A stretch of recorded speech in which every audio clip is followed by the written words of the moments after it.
Yes, here we go, SeaWolves, says Adam. Welcome to our, I don't know, second weekly annual Erie SeaWolves live stream.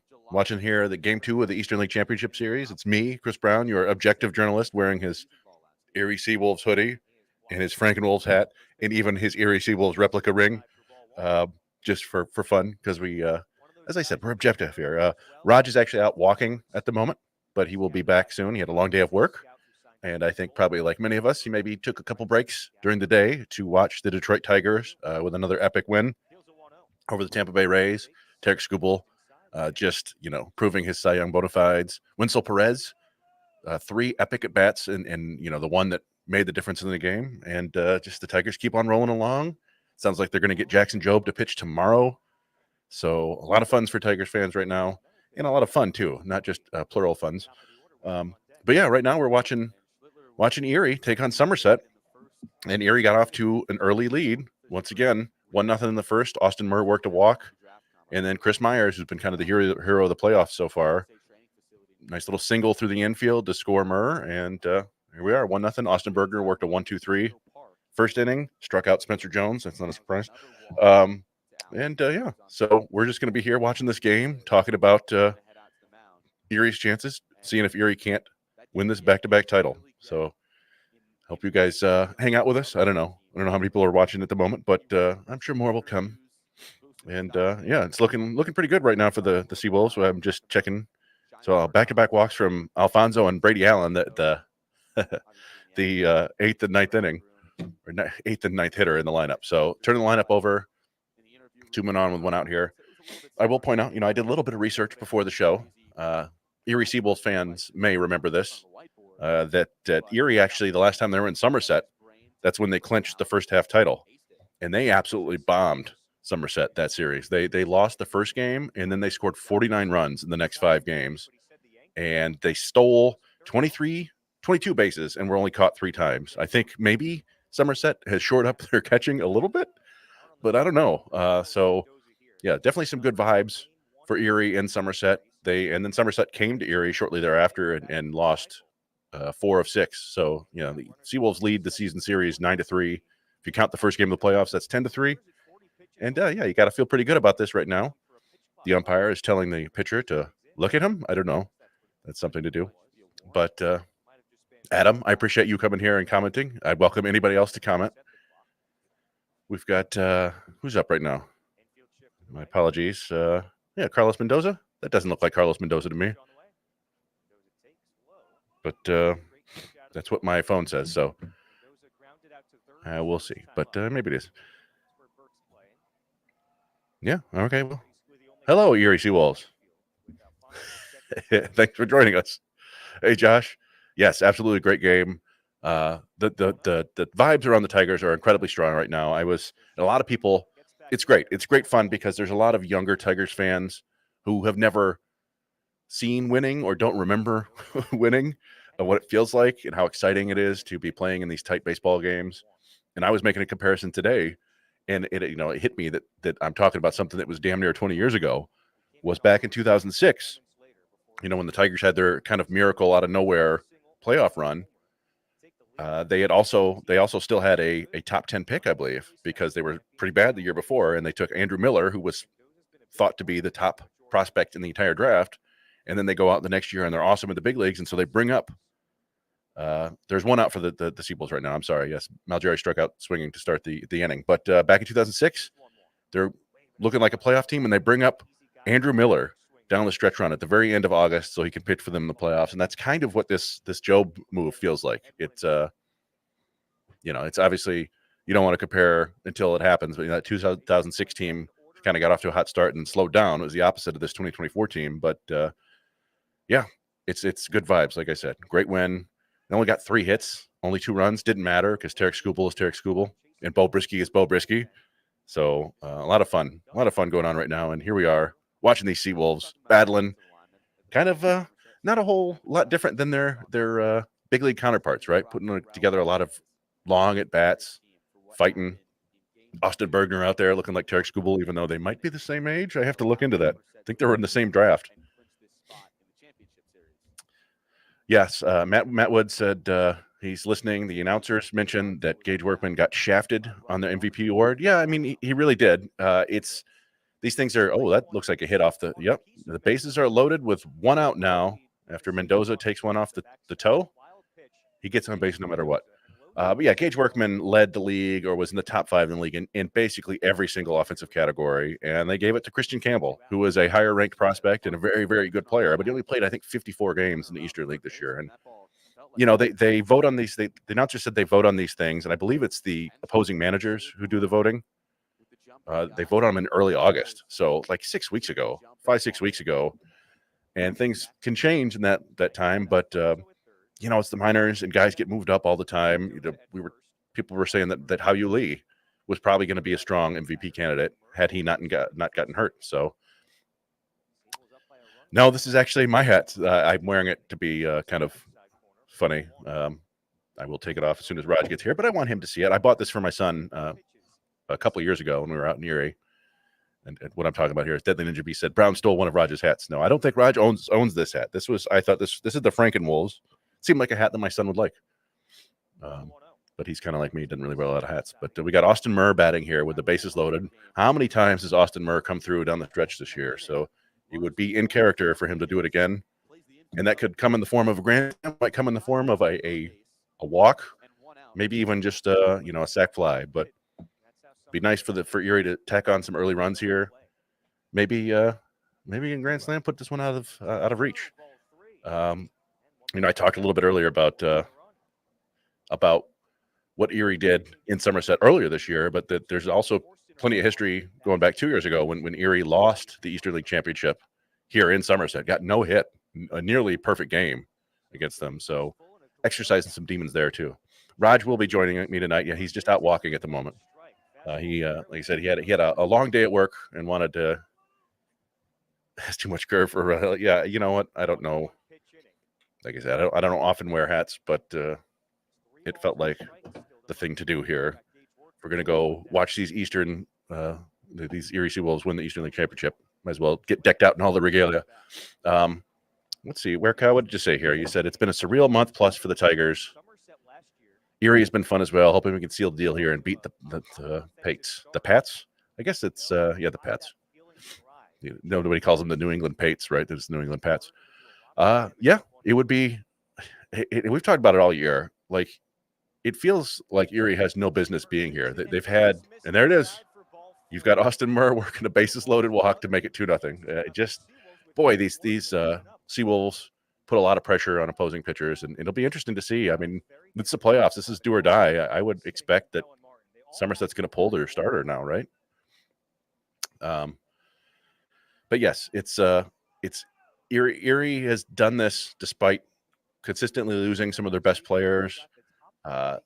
I think they've had maybe 3 top 30 prospects in the organization all year long. If you talk about it, I mean, I guess we put Workman in there. Speaking of Workman, he's up right now with the bases loaded. Would be a nice time to kind of rub the manager's faces in it if he hits a grand slam here. But Hao Yu Lee is kind of top 10 prospect in the system. Jackson Jobe, of course, was there for a while. He was our number 1 prospect. But beyond that, it's basically Troy Melton, and then it's just a bunch of veterans. Oh, got to stay away from that high fastball, Workman. Adam says there's a watch party at Odie's. Is it Odie's or Otis? Otis 12, Odie's 12. I'm not an Erie native, so but I'm sure there's a lot of fun out there in Erie. It's kind of funny, you get used to this, I guess. I forget how tense the last couple of weeks of the season were in 2022 when it felt like Erie was going to make the playoffs and it felt like they were going to choke it away. And then there was this, amazing sac fly to pull out a series against Bowie.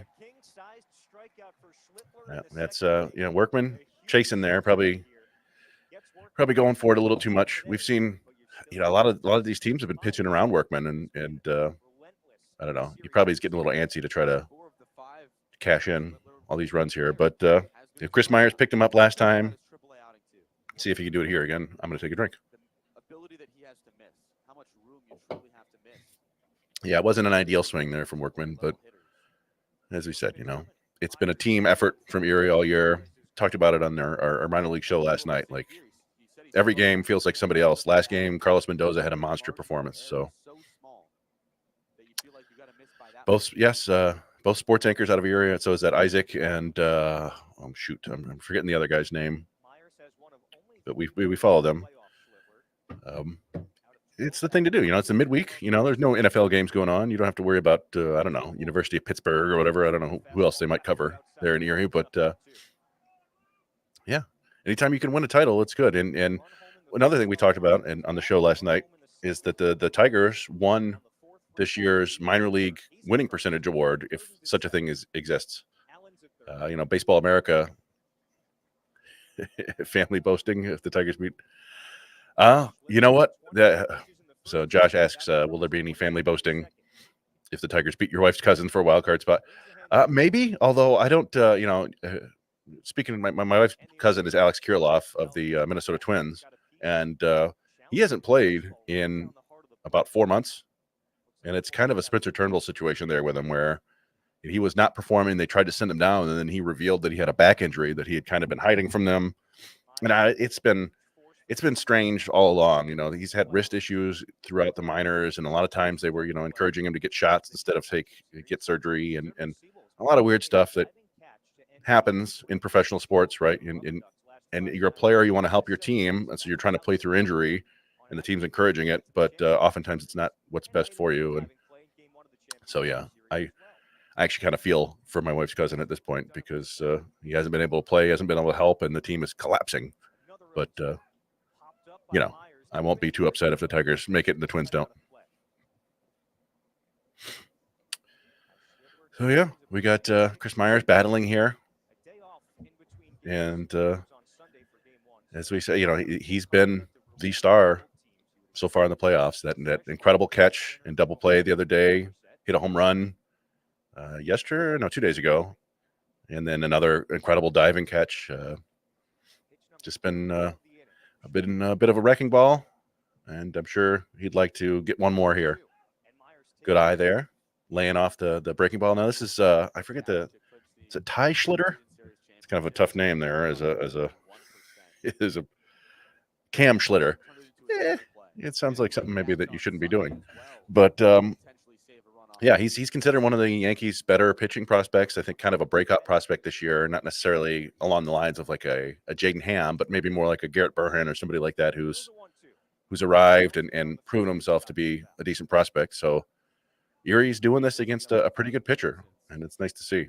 And he looks, look at that body language right there. He looks broken and defeated already. He doesn't know what he can do. He can't get Chris Myers out. He's going to end up laying a pitch over the heart of the plate, and it's going to go 450 feet.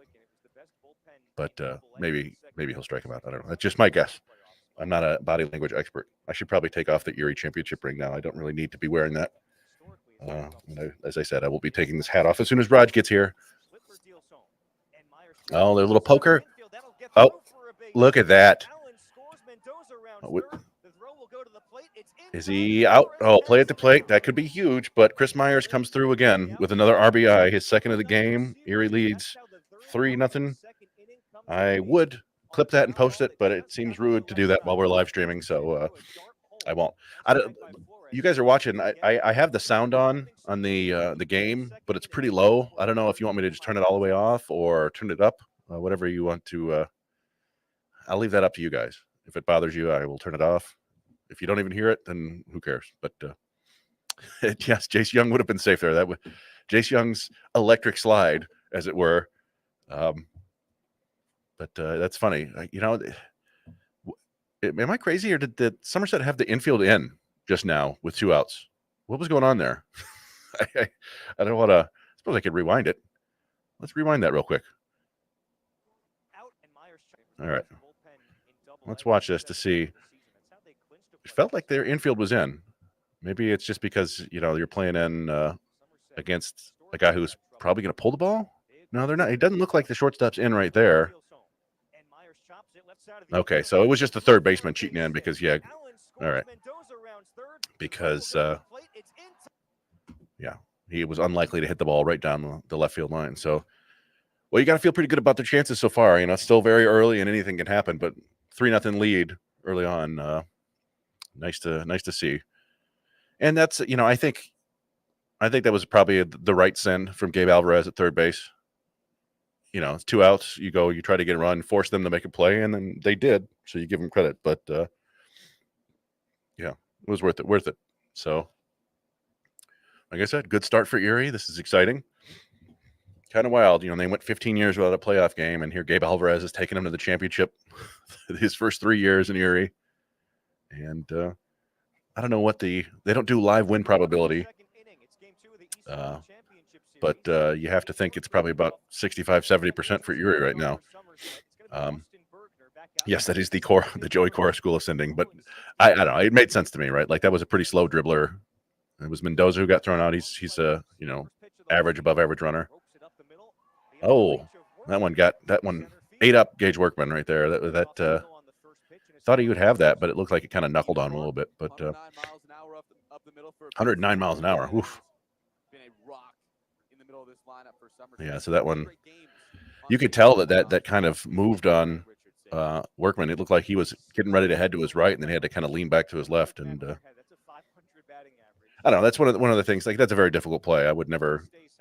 That's a hit all day long. But sometimes Workman has issues like that where you expect a big league shortstop to make those plays sometimes, and it seems like he doesn't all the time. But whatever. We'll come to that bridge when we get there in another year or two if he's on the big league club as a utility man. But Josh, I think you're right. He said got a strong hunch that Chris Myers wins championship MVP if Erie finishes the job today. That would make sense, right? He's got 2 of the 3 RBIs today. What he's done so far. I could keep the head on all night. We'll see. I feel kind of sweaty. But yeah, at some point, Raj is the tech guy, right? I just kind of find links and stuff.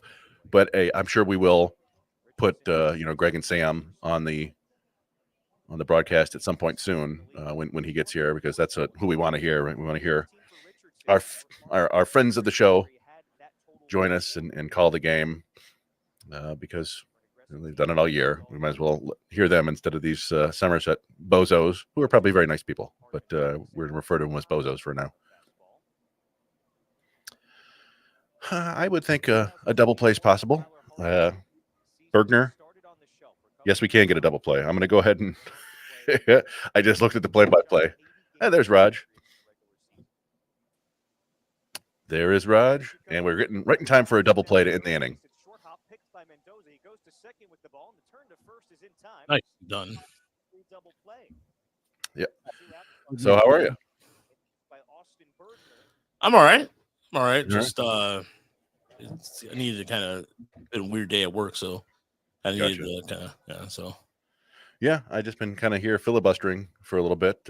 Erie already up 3-0. You had a recap. You got Chris Myers 2-out RBI knock in the first. Austin Murr with a bases loaded walk, and then Chris Myers with another RBI single. And then Mendoza, I believe, was thrown out at home, but still 3-0. Not bad at all. And I was saying I was wearing my Erie stuff just to get in the mood.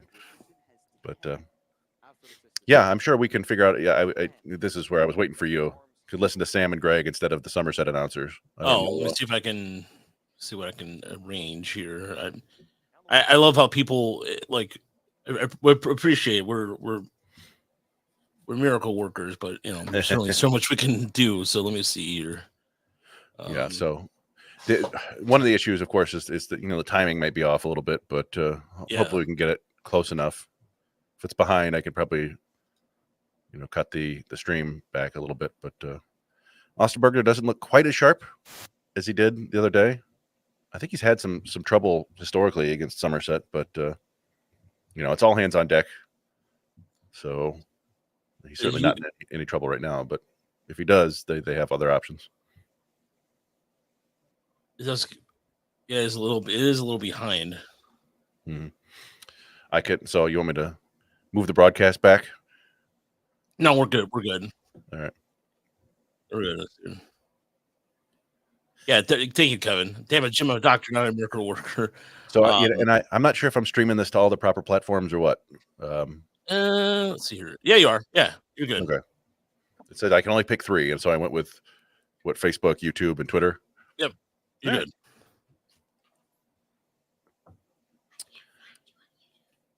What's here? Yeah, because the radio broadcast is way ahead. I don't know if anybody can hear that. Oh.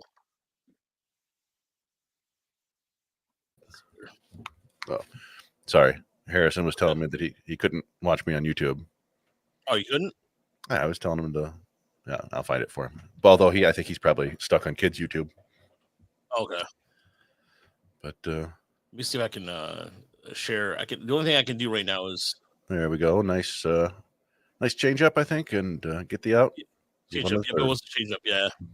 So yeah, the radio broadcast is a full 20 seconds ahead of that. So it's 20 seconds ahead of this. Yeah. Yeah, and so yeah, this is up to the moment. And it's Greg saying, "Hey, Greg, good work." Yeah. So how about this? Would people rather hear the game, Greg on the call, and then just us watching the game? That's distracting. The game day feed. Instead of we watch the feed rather than the actual game. Yeah, we could do that. Yeah, let's do that then. All right, we'll do that then. We'll share the feed for everybody so people can tune in and hear the voice of Greg instead. So hats. What are we doing here? Yeah, there we go. All right. Well, Cam Schlittler threw 28 pitches in the first inning and 33 in the second inning. The SeaWolves lead 3-0. Cam top of the third, and it is still Cam Schlittler on the Somerset. It's a tough name. First, still that is a very tough Henderson name. And Ben Managerial to follow. 2 righties after the lefty, as Erie was able to scratch out a run in the first, and nearly without a hit. Okay, so scoring 2 runs in the second, if not for the 2-out RBI single by Chris Myers. Schlittler now back to work. And the first pitch to Hicks is lined softly to left, charging in Richardson. Out with Vargas, the game day feed is even further behind. Kind of similarly, go ahead So, and yeah. Well, I've got in play no out. Liam Hicks on mine. might have broken his bat and finds a bloop single.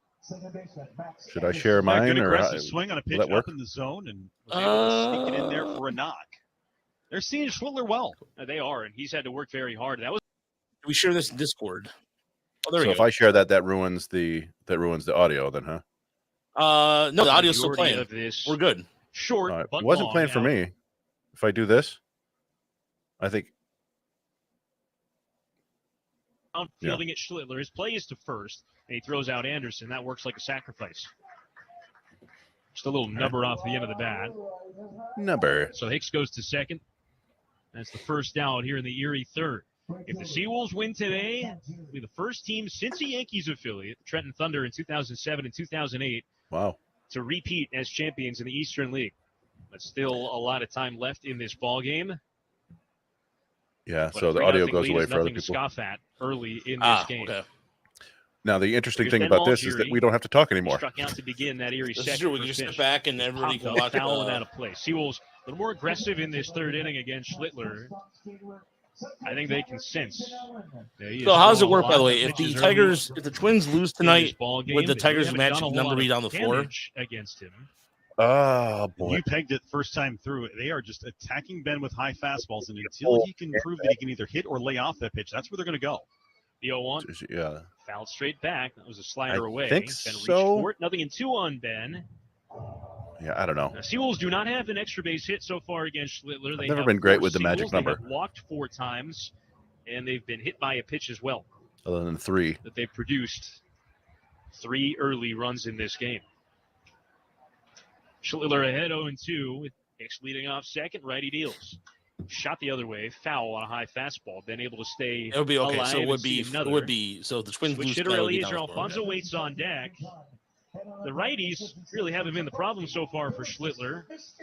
Righties are 0 for 3 with a walk today against Schlittler. All right. You know what? Let's do that then. You know what? Only been able to get 3 outs against left-handed batters. We're people. So far in this ball play game. people. Let's just do this. Again, 0-2. Outside. Imagine how much the Seawolves could be up by right now if he hadn't struck out Gage Workman. All right. All right, so let's do. We're gonna go back to the way we had it because I agree. It's weird because like we're not talking as much. So let's go just back. watch it. Watch it live. Let's watch it live. I guess if I were to say anything, I would quote Bill O'Reilly and say, "We'll do it live." Yeah, we'll do it live. Yeah. So it is a combo. Yeah. So it is. So. Oh, wait, are you doing it or am I? Yeah, what? I got it. I got it there. Okay. Right. I got it. All right. Right. So. There's a way if there was a way I could stream the audio feed, it would be great. But unfortunately, I cannot. Yeah, I mean, we will. If we're here until the 9th, and Erie's about to win it, we will definitely go to the guys on the call because that's what we want to hear, right? Yeah, correct. Yeah.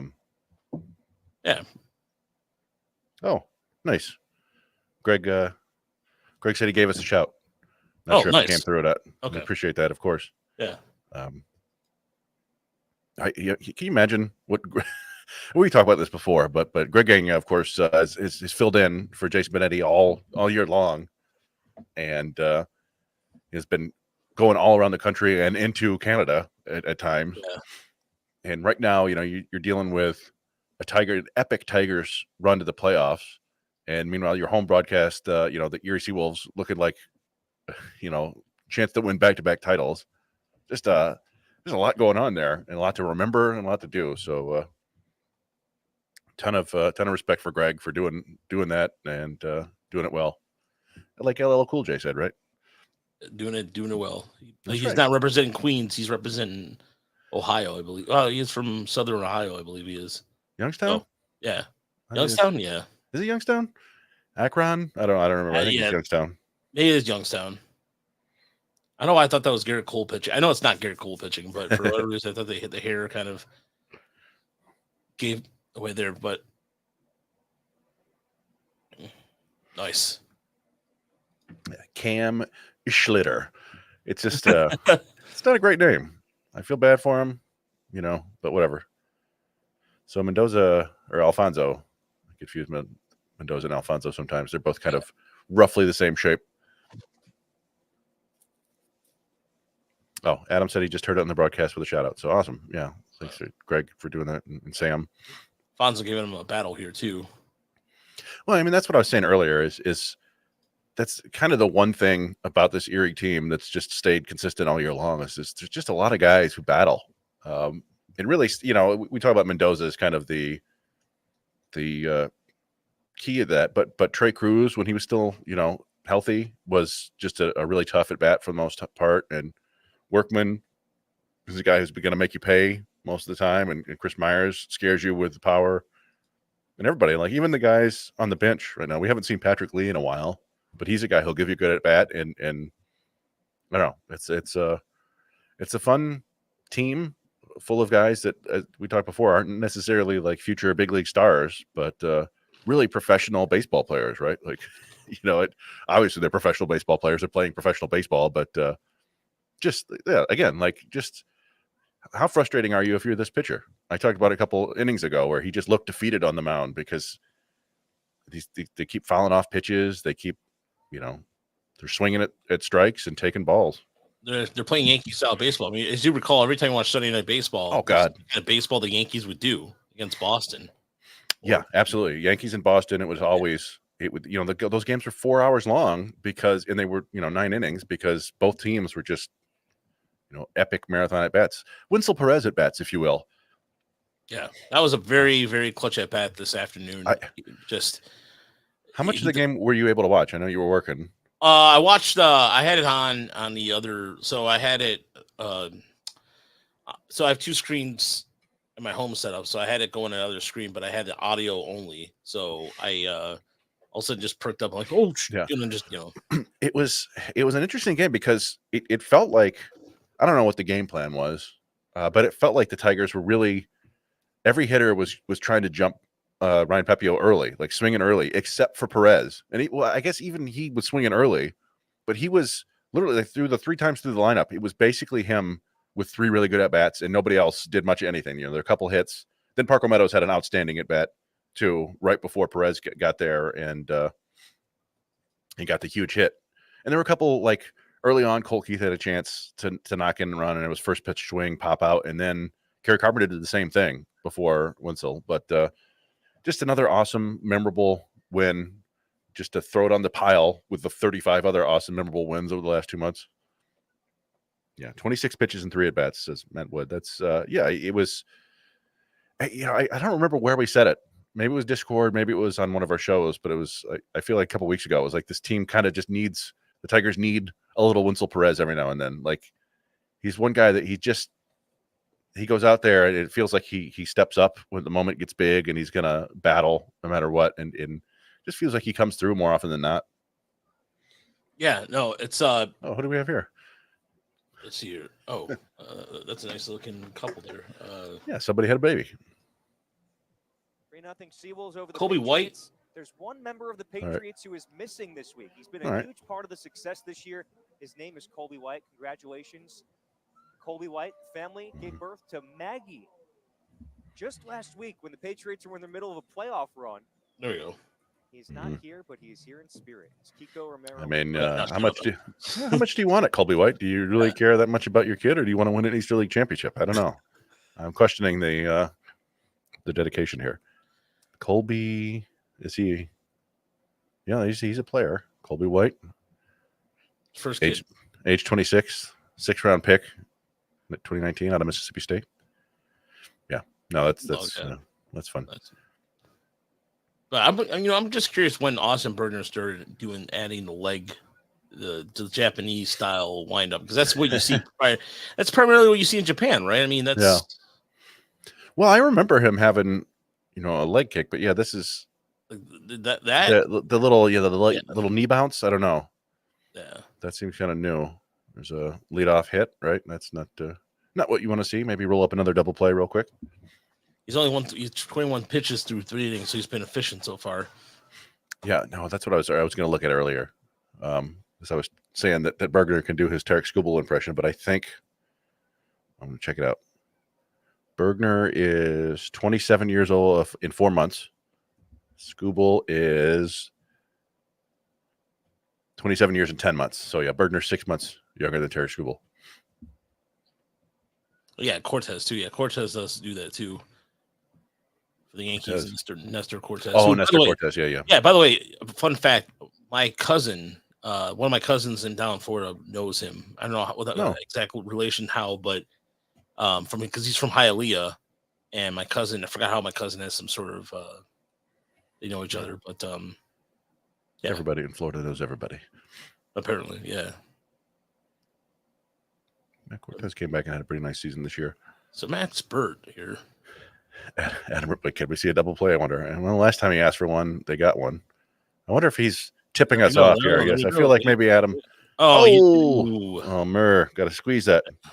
Yeah, Adam might be. Yeah, Adam's gonna. I don't know. Adam's listening to the feed live right now, so he is probably he's slightly ahead of us. Yeah, and as we said earlier, the game day is a little bit ahead too. But can we all just agree to watch it as it unfolds here? Was that a throw or that catch there by Murr that kind of popped out there?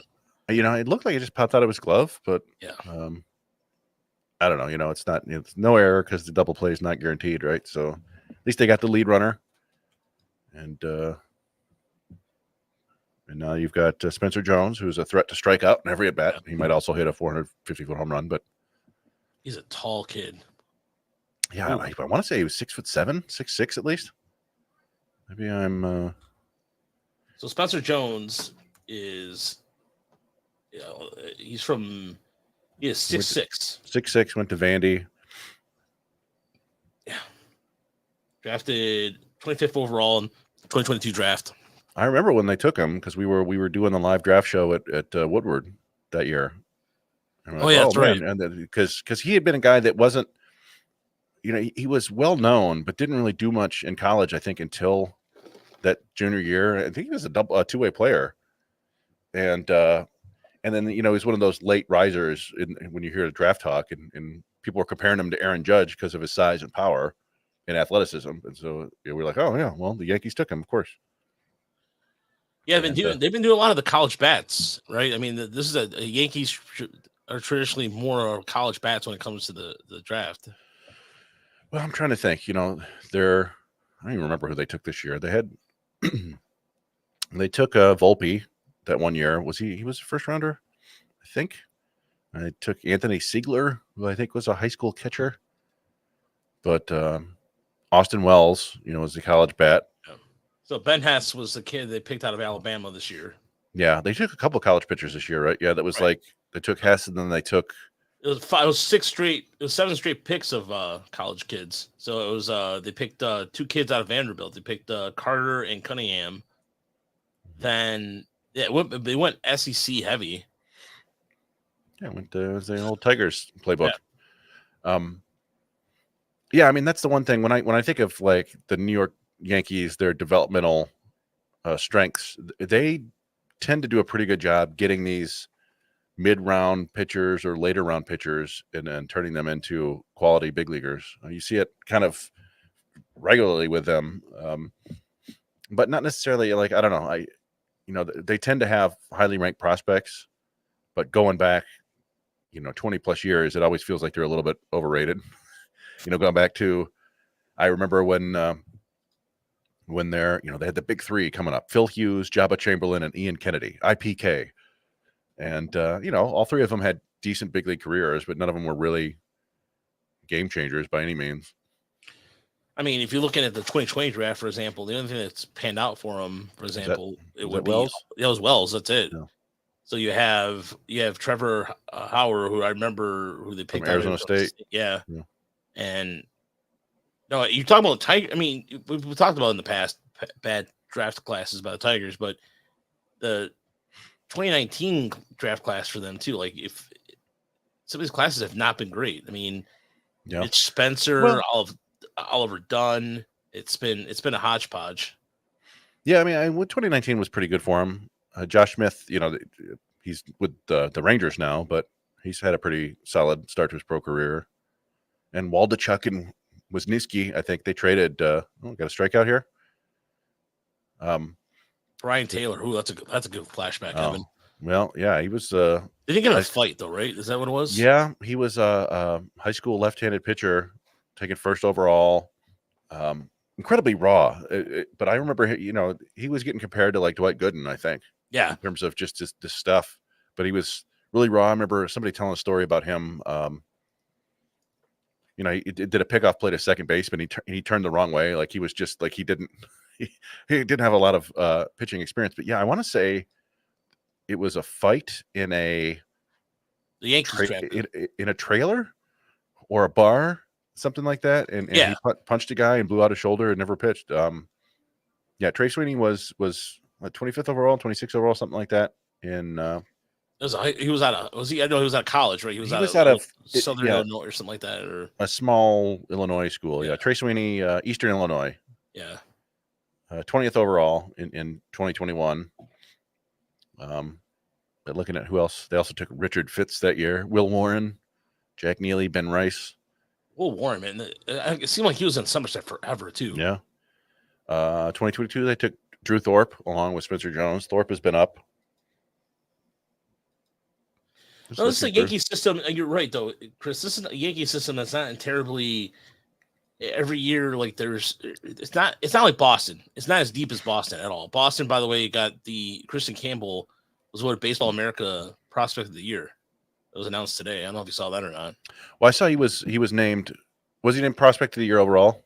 I think it was Prospect of the Year. Yeah. I mean, that makes he had a monster year overall, but he was also named the Eastern League MVP over Gage Workman, which has several people rather upset given that he was only in there for like 50 games. But shenanigans. Yeah, that's bullshit. Well, so the announcer said earlier that nice pitch. Change up. That they vote on that in like the beginning of August, which doesn't make any sense to me. What? Yeah. So that's like 6 weeks ago. He moved on to AAA by that point.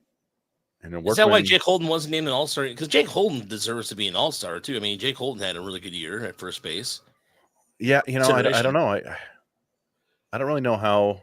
It does feel like they give deference to higher ranked prospects for the most part when they do these, all-star awards and stuff like that. But I don't know. I don't know how it works, but we'll recognize these guys.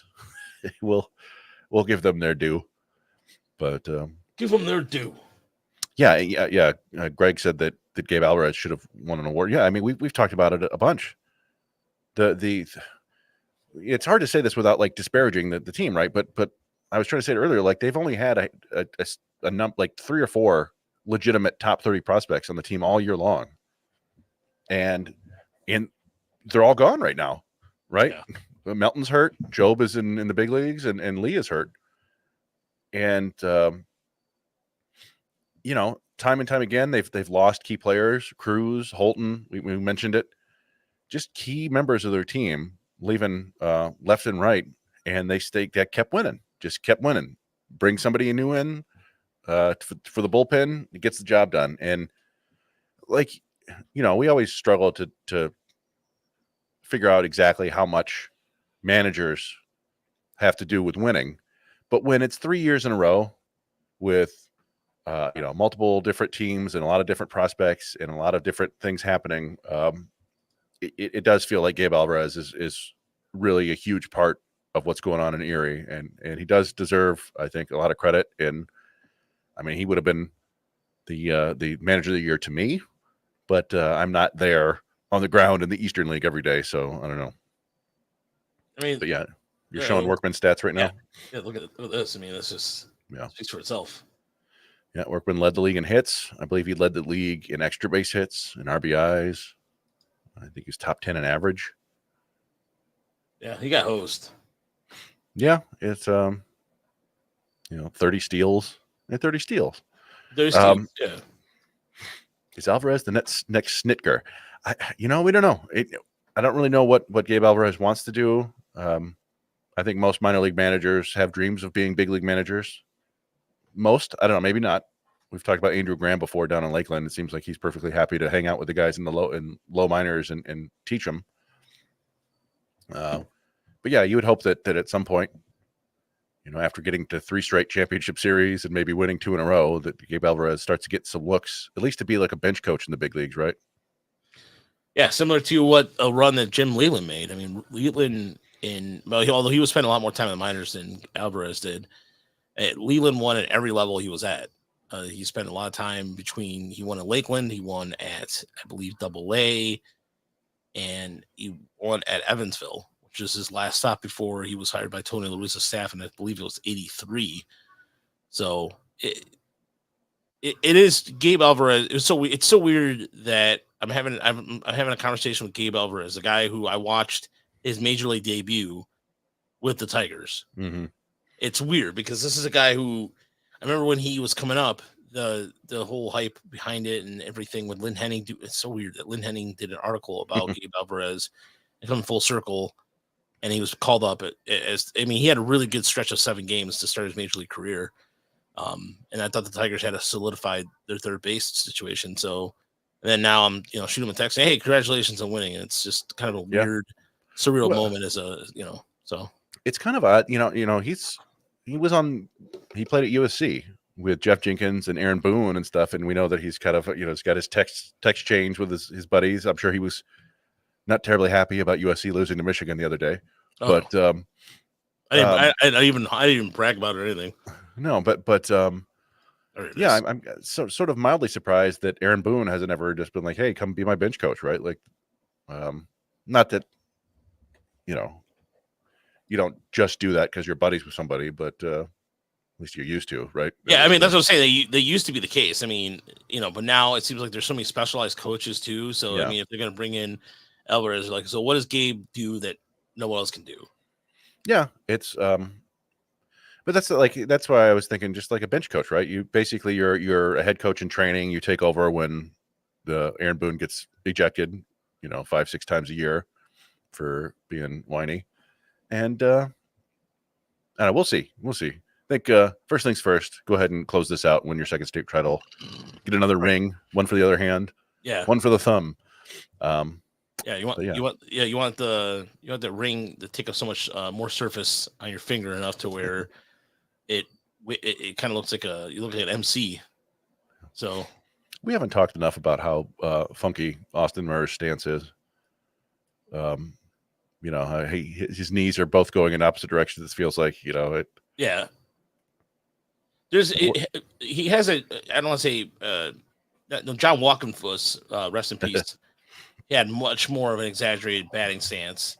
Walkenfuss had a very, very exaggerated stance. I know that if Alan's still watching on YouTube, the only reason why I would mention Alan, because if you talked to Leland before, so you probably remember Walkenfuss's batting stance being much more, almost like he had his bat turned his body towards the plate. Well, we're heading to the bottom of the fourth now. Erie still hold on to that 3-0 lead. And, each inning getting closer and closer. I assume they'll do a media availability afterward. I don't know. Yes, they will. So if that's the case, then we would probably you and I would have to jump off. We both would be invited on the call. So there you go. So yeah, media availability, by the way, we did. So a really weird, some real moment for both of us as the Tigers sent out postseason credential requests. So that kind of hits you in a certain way. We were just talking like how weird would it be if we could be in the press box for postseason baseball in Detroit. Last time it happened, we were just kind of I didn't even know you the last time the Tigers were in the playoffs. No, you're right. I didn't know you, and I was doing this maybe once a week once a month, and it was barely then. There's some old audio in the Google Drive from 2014 when I was doing this with Mike Moreland, who's the guy who I started Sports Radio Detroit with. Mitch Moreland. No, Mike Moreland, and then my old broadcast partner Ben Salagi. So this was back. What is this? It's some 80s montage looking thing there, the way they're doing that. Don't you forget about Bergner. Meanwhile, we're squaring off in the fantasy baseball postseason in the battle for 7th place. Yeah, this is where. By the way, the fact that I lost by 1 in the first round stings. That stung quite a bit. I was in first place for the entire first half of the season, and then just fell apart in the second half when all my players kept dying. Not literally dying, but losing Acuna for the year and bets and so forth. But I gotta find out what Charlie's doing. Just a second. All right.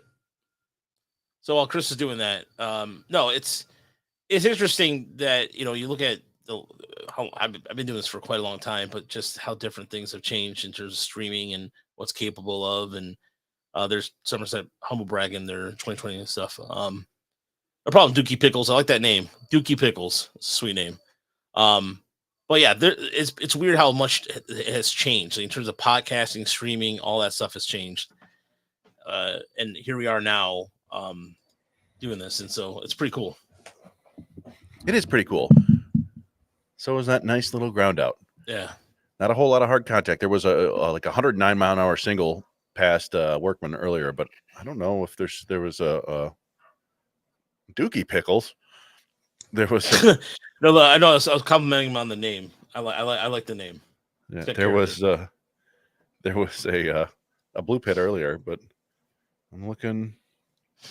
Yeah, the Jackson Jobe news, by the way, it caught everybody off guard. So it's funny. So when that happened, the Tigers did a really good job of disguising that because no one saw that coming, and it really, really, it was just one of those things where.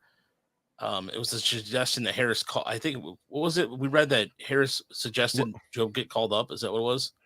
Well, so, it's a side note. It was a fun week in Tigers podcast land, whereas, we got to talk to Bobby Scales, radio announcer, and many other things. Our friends Mark and Evan got to talk to Andy Dirks, announcer, and then Cody and Kieran talked to actually Scott Harris, and Scott Harris said that he actually went. Yeah, he talked to Hinch about it. I think they said 2 weeks ago. Basically, it sounded like right before they sent him up to Toledo, and then and he even on that podcast said that they actually challenged Job. They wanted him to do something different in his second start in Toledo, but they didn't tell him. They did it through the catcher to get him to so Job could just focus. So I don't know what it was. I'd have to go through and check to see what the pitch mix was. But basically, it sounded like a couple weeks ago they decided that it's best for the Tigers right now to bring up this electric arm and just use him out of the bullpen. And he's going to be a weapon.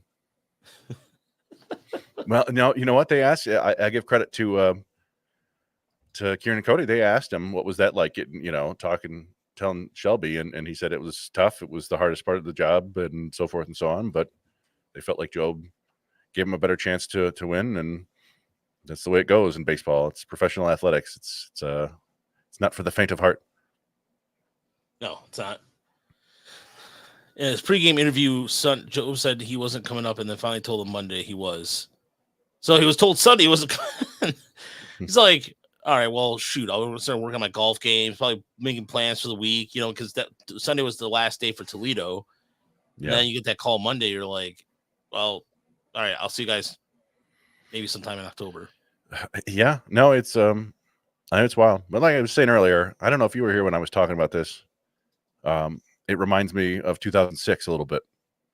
Yeah, we talked about that yesterday too on the podcast a little bit. It was and then a little bit last week too. When when just the calling up of Joe reminds me when they called up Andrew Miller. Yeah, that's exactly. Yeah, that's exactly. Yeah, we're talking about that yesterday. Yeah, crazy. Which was I think that was in Andrew Miller's contract when they signed him, but it still had the same kind of feeling, right? Like this is the big league team is competing, and they're bringing up one of the top pitching prospects in baseball too, just for fun to work out of the bullpen. It's like it's a lot of fun. I like what Alan said here. Joe being called up reminds him of Leland bringing up Verlander and Zumaya. So when he took over, he wanted the top arms on the club. Yeah, and I like to hear this too. Say about Shelby Miller, and yeah, he did. He had faltered quite a bit towards that second half of the season. Yeah, Miller. We talked about it not that long ago. That's another strikeout. Austin Bergner doing his thing. Nice, a little quiet confidence there. Fist pump. It's more of a fist shake. Shelby Miller was an interesting reliever because he had the reverse platoon splits, right? Like he really shut down left-handed batters for the most part. There were a couple of memorable home runs against lefties. But yeah, I mean, that was the main issue, is that he gave up too many home runs, and you just can't have that as a reliever.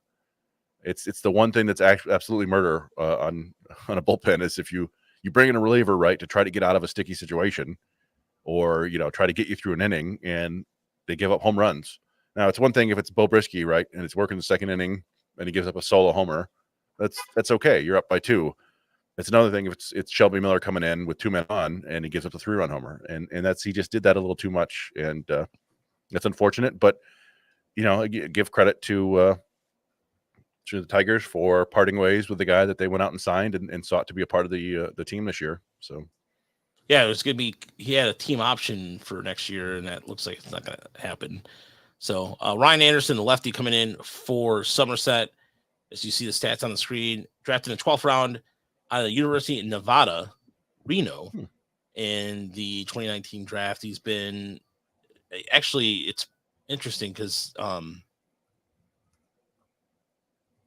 he's been in the minor leagues for a while now. So since 2016. 2019. I'm sorry, 2019. No, I was just looking on baseball. Right? He said that. So the thing was, he was drafted. He was young, so he was only 20 when he was drafted. So that's the reason why it kind of stuck out to me a little bit. So not to be confused with, wasn't it a Ryan Anderson from Dearborn? Yeah, Dearborn Divine Child, second pick by the Seattle Mariners. Ryan Anderson, who was supposed to be the little unit.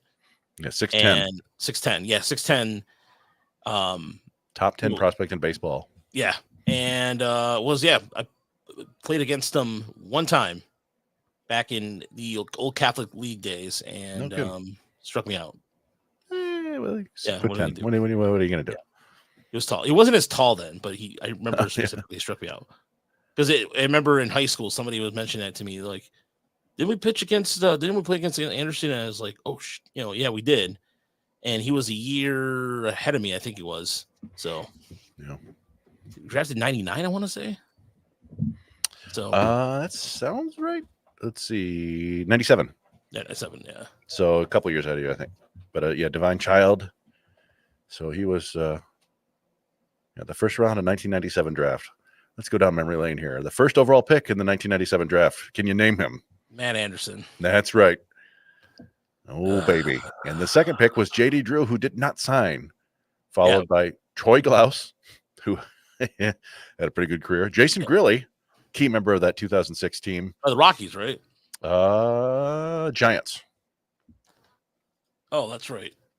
Then you've got Vernon Wells, pretty good career, drafted 5th overall. Jeff Getz, never made the big leagues. Dan Reichert, never heard of him. J.J. Davis, no thank you. Michael Kadire, 9th that year. John Garland, solid. Looking, Lance Berkman was taken 16th. John Garland? You said John Garland? John Garland was taken 10th overall that year by the Cubs.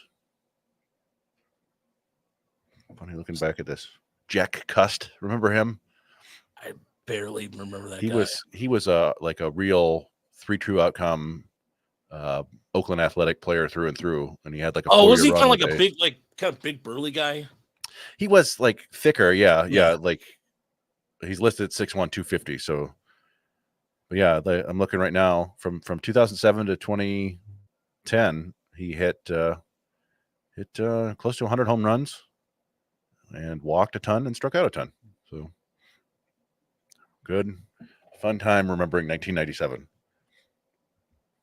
That was a very good year for in terms of music and everything. Like when I was 17, when alternative rock was starting to not suck so bad. 1999. Well, yeah, so what I remember about the late 90s is that things started getting lame again.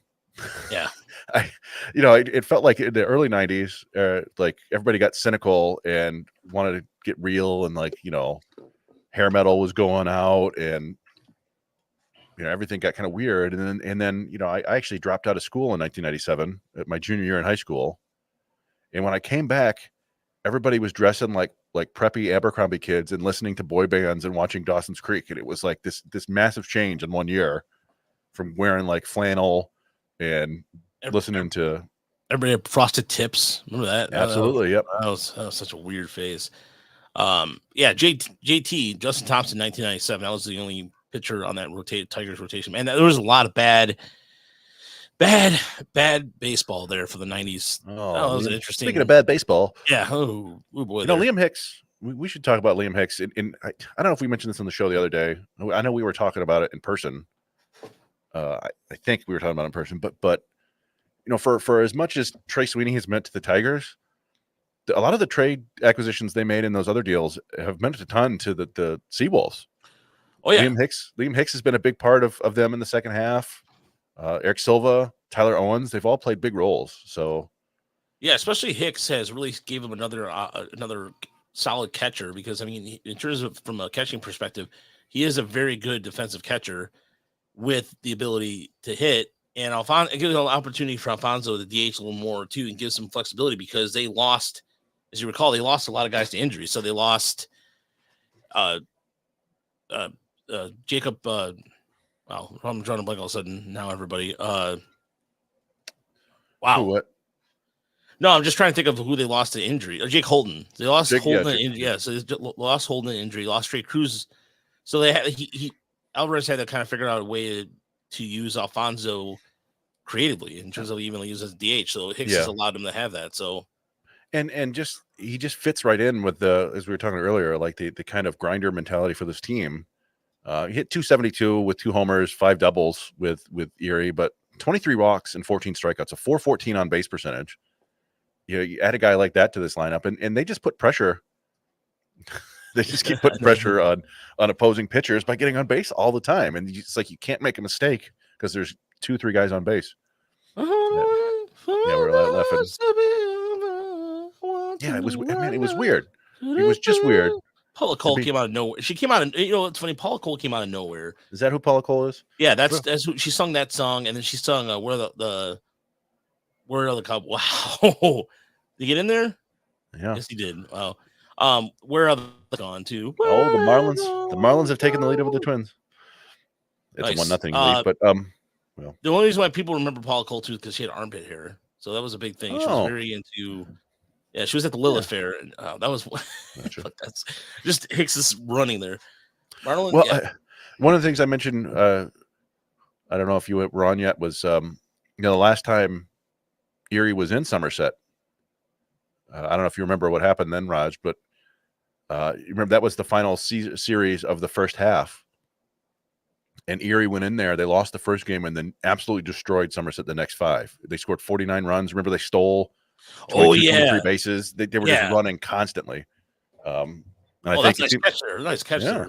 Nice. Seems like Somerset is short up there catching a little bit, but yeah, be nice if Erie could cash in a couple more runs here. This is it's one of those things where it feels like they should be up like 6-7-0, and you hope that Bergner can keep them off balance for another inning or two, but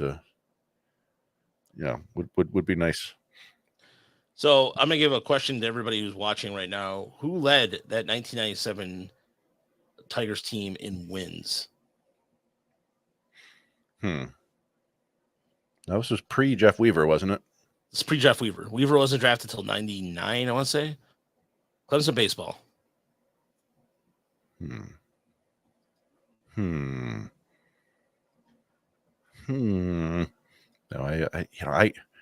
No, that's incorrect, Metal Bug.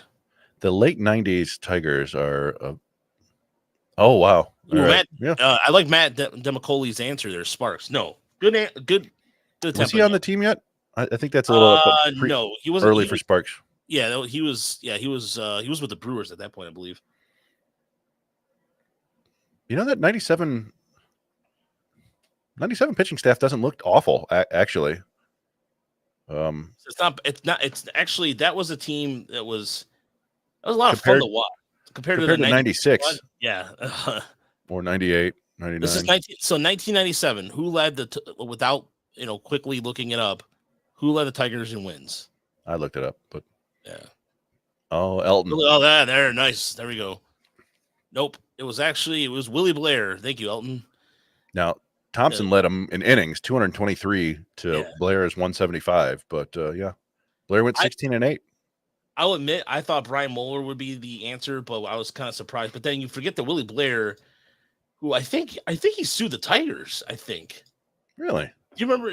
I think we talked about this before. There was an article where I think it was Willie Blair. I forgot what it was. The Tigers staff. There was an injury. He pitched through an injury, something, and he ended up like, I'm trying to remember who it was. If it was him or somebody else. Let's see. I'm looking it up. He had his jaw broken by a line drive. Oh, really? That was him? I thought that was somebody else that ended up doing that. It says here, line drive breaks jaw of Tigers Blair. Blair hitting head by line drive and Tiger win. No, I'm sorry. It was Doug Brocail. Doug Brocail. That's who. 2-0 Marlins. There we go. Oh, you twins. Oh, boy. Doug Brocail sued the Tigers because I'll look up the story, but I remember reading a story where it just struck me as odd, but it was something to do with the way the Tigers diagnosed his injury. Isn't that another strikeout for Bergner? Oh, there we go. Man, he just throws, for lack of a better word, he throws so much junk that when he gives them a fastball, they're just not expecting it. He throws a lot of curveballs, a lot of changeups, and just kind of this is what you get when you got a 27-year-old pitcher kind of toying with these AA hitters. Oh, wow. So or nothing. You look, here's the case. I'm going to put the link. So there's a 4-0. There we go. Garrett Hill scored 2, right? Somebody said Derek Hill's 2. The former Tiger Derek Hill scored the run. I miss him too, Matt. Derek Hill was a fun watch. He was a fun watch. So here's the case with Doug Brocail. He sued. Okay, so basically what it was is that he sued the club for injuries to his pitching arm. They misdiagnosed his arm. So Bailey Ober getting smoked. Alan, I believe that was the case. Like he's basically the way I remembered Brocail. Is he talking about Brocail or Bergner? Oh, yeah. Maybe he's talking about Bergner there. Oh, I was talking about Brocail. Brocail was becoming a veteran guy for the Tigers too. It was like he had a really good year in '98 with the Tigers. ERA 2.73. I remember him. I used to kind of confuse him in the early days with Todd Jones. They both just kind of had that look about them. So why do they call? What did Murr call timeout there for? Sorry, I was. I don't know. Maybe. Yeah, who knows?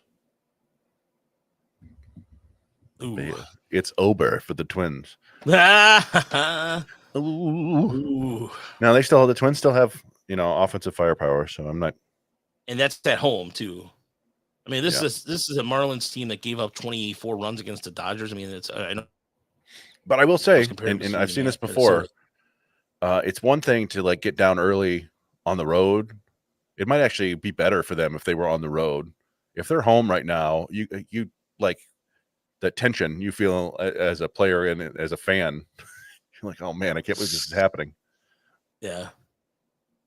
By the way, Xavier Edwards is up with Miami right now. He's off to a really good start. He's batting .311. He's been up there all year, hasn't he? I thought he was only up there for like 200 games, wasn't he? 265, like two, or I'm sorry, at bats. Oh yeah, it looks like this is a 65th game, hitting 311. Yeah, I mean, I felt like he's been up for a while, but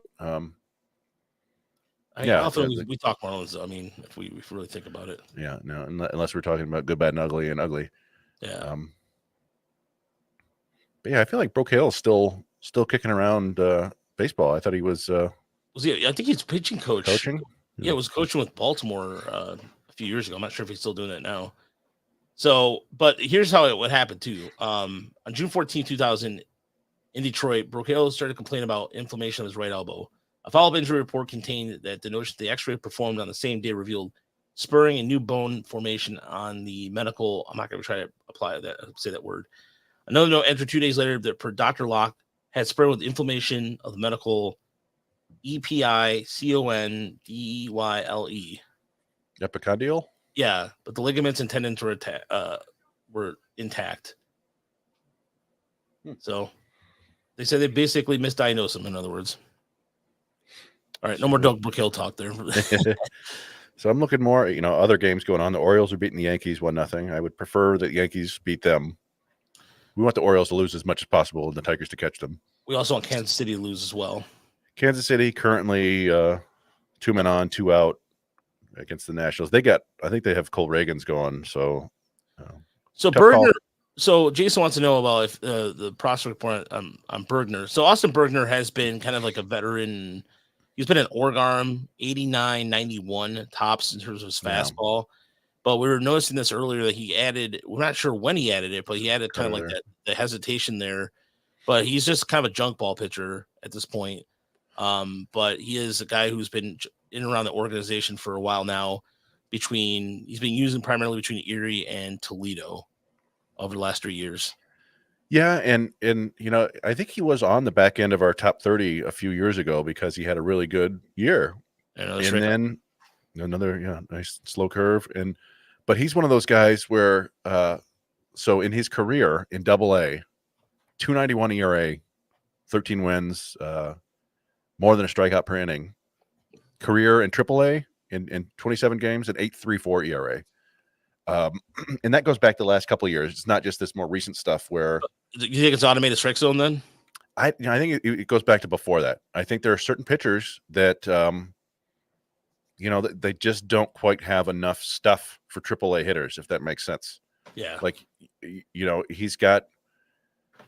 It's basically like Bergner feels like he can throw his breaking ball and his changeup for strikes, or basically where he needs to whenever he wants.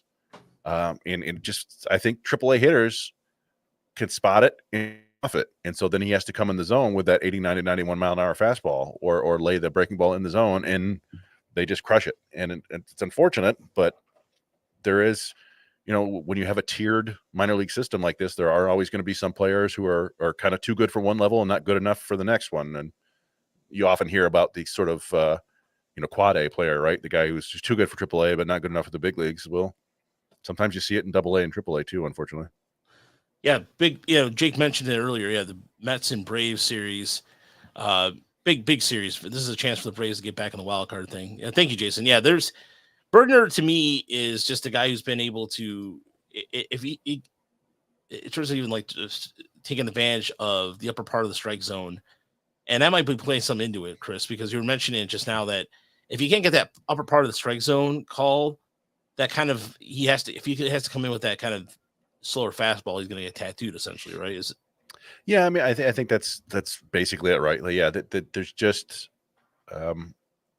not quite enough there to get the more experienced, and obviously, not every single AAA hitter is, you got guys who just came up or guys who aren't necessarily all that great, but a lot of AAA hitters are players who have some big league time, or are certainly good enough to be there, right? There's not a lot of AAA hitters who don't belong in AAA, if that makes any sense.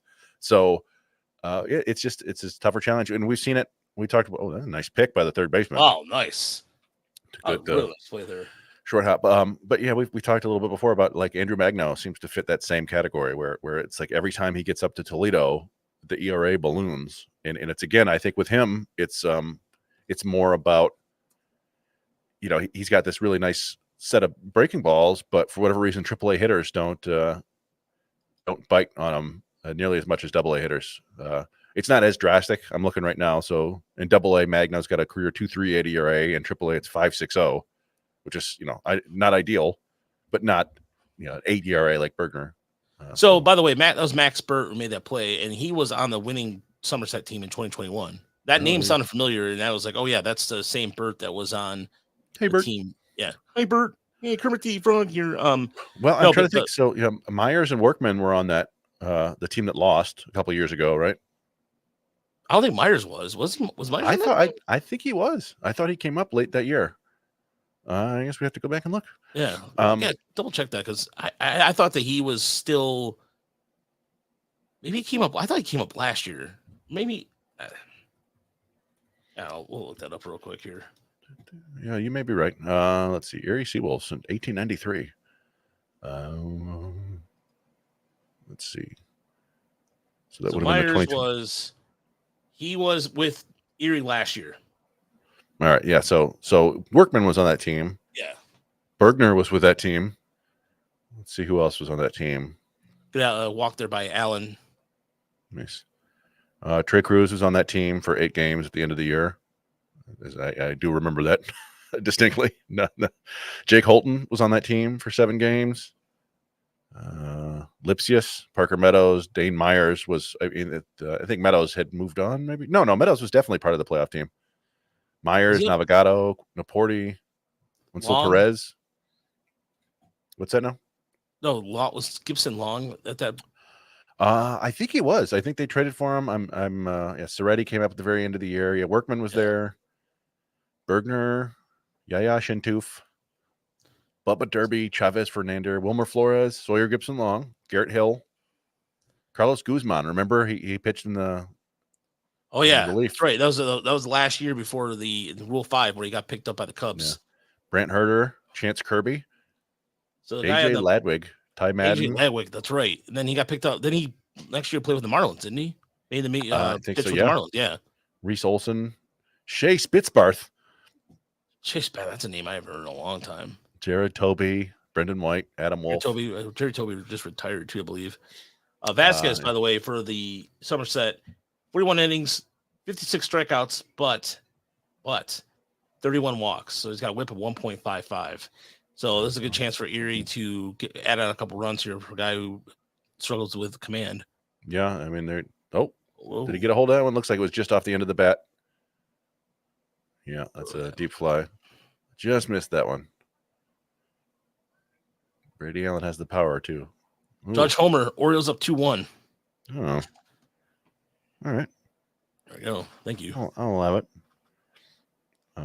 So, by the way, we'll probably stick around to the 9th inning. I'm going to get up here in a second to use the bathroom and get my Erie gear on because I literally walked in from my walk. I'm like, I should have just should have changed.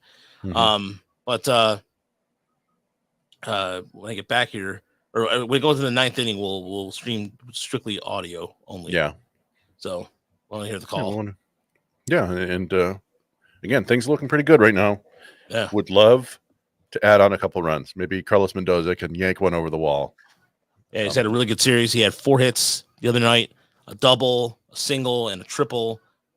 I think he had 2 singles, I believe. Yeah, and just a really fun year for a fun player. A lot of people love. Everybody loves Mendoza just because. He's Mendoza. I mean, for Simpsons reference, and 2 is just he's such a. You can put him in any position. 129 WRC plus this year. Well, rain got suddenly loud over here. Oh, you hear that? Well, back to it. Yeah, I can hear it. It's not raining at all right here. Although we are. I guess it is raining according to my phone, but I don't hear it. Yeah. Yeah, you can. Oh, hope you don't lose power or streets get flooded or anything. Nah. I hope not. City's been faced better. I'll be right back. All right. I'm gonna entertain people by looking at my phone.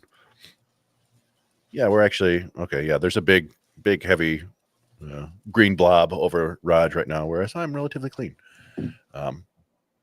Yeah, Mendoza working it at bat as he always does. Yeah, but it's watching the game, so you I like that. You can hear the pitter patter of the rain in the background as Raj talks. It's very soothing. Makes me kind of want to fall asleep. Metalbug999 says Mendoza has an OBP of 400 in my sim, no power though. Well, that's kind of realistic, right? He's got like a 100 ISO this year.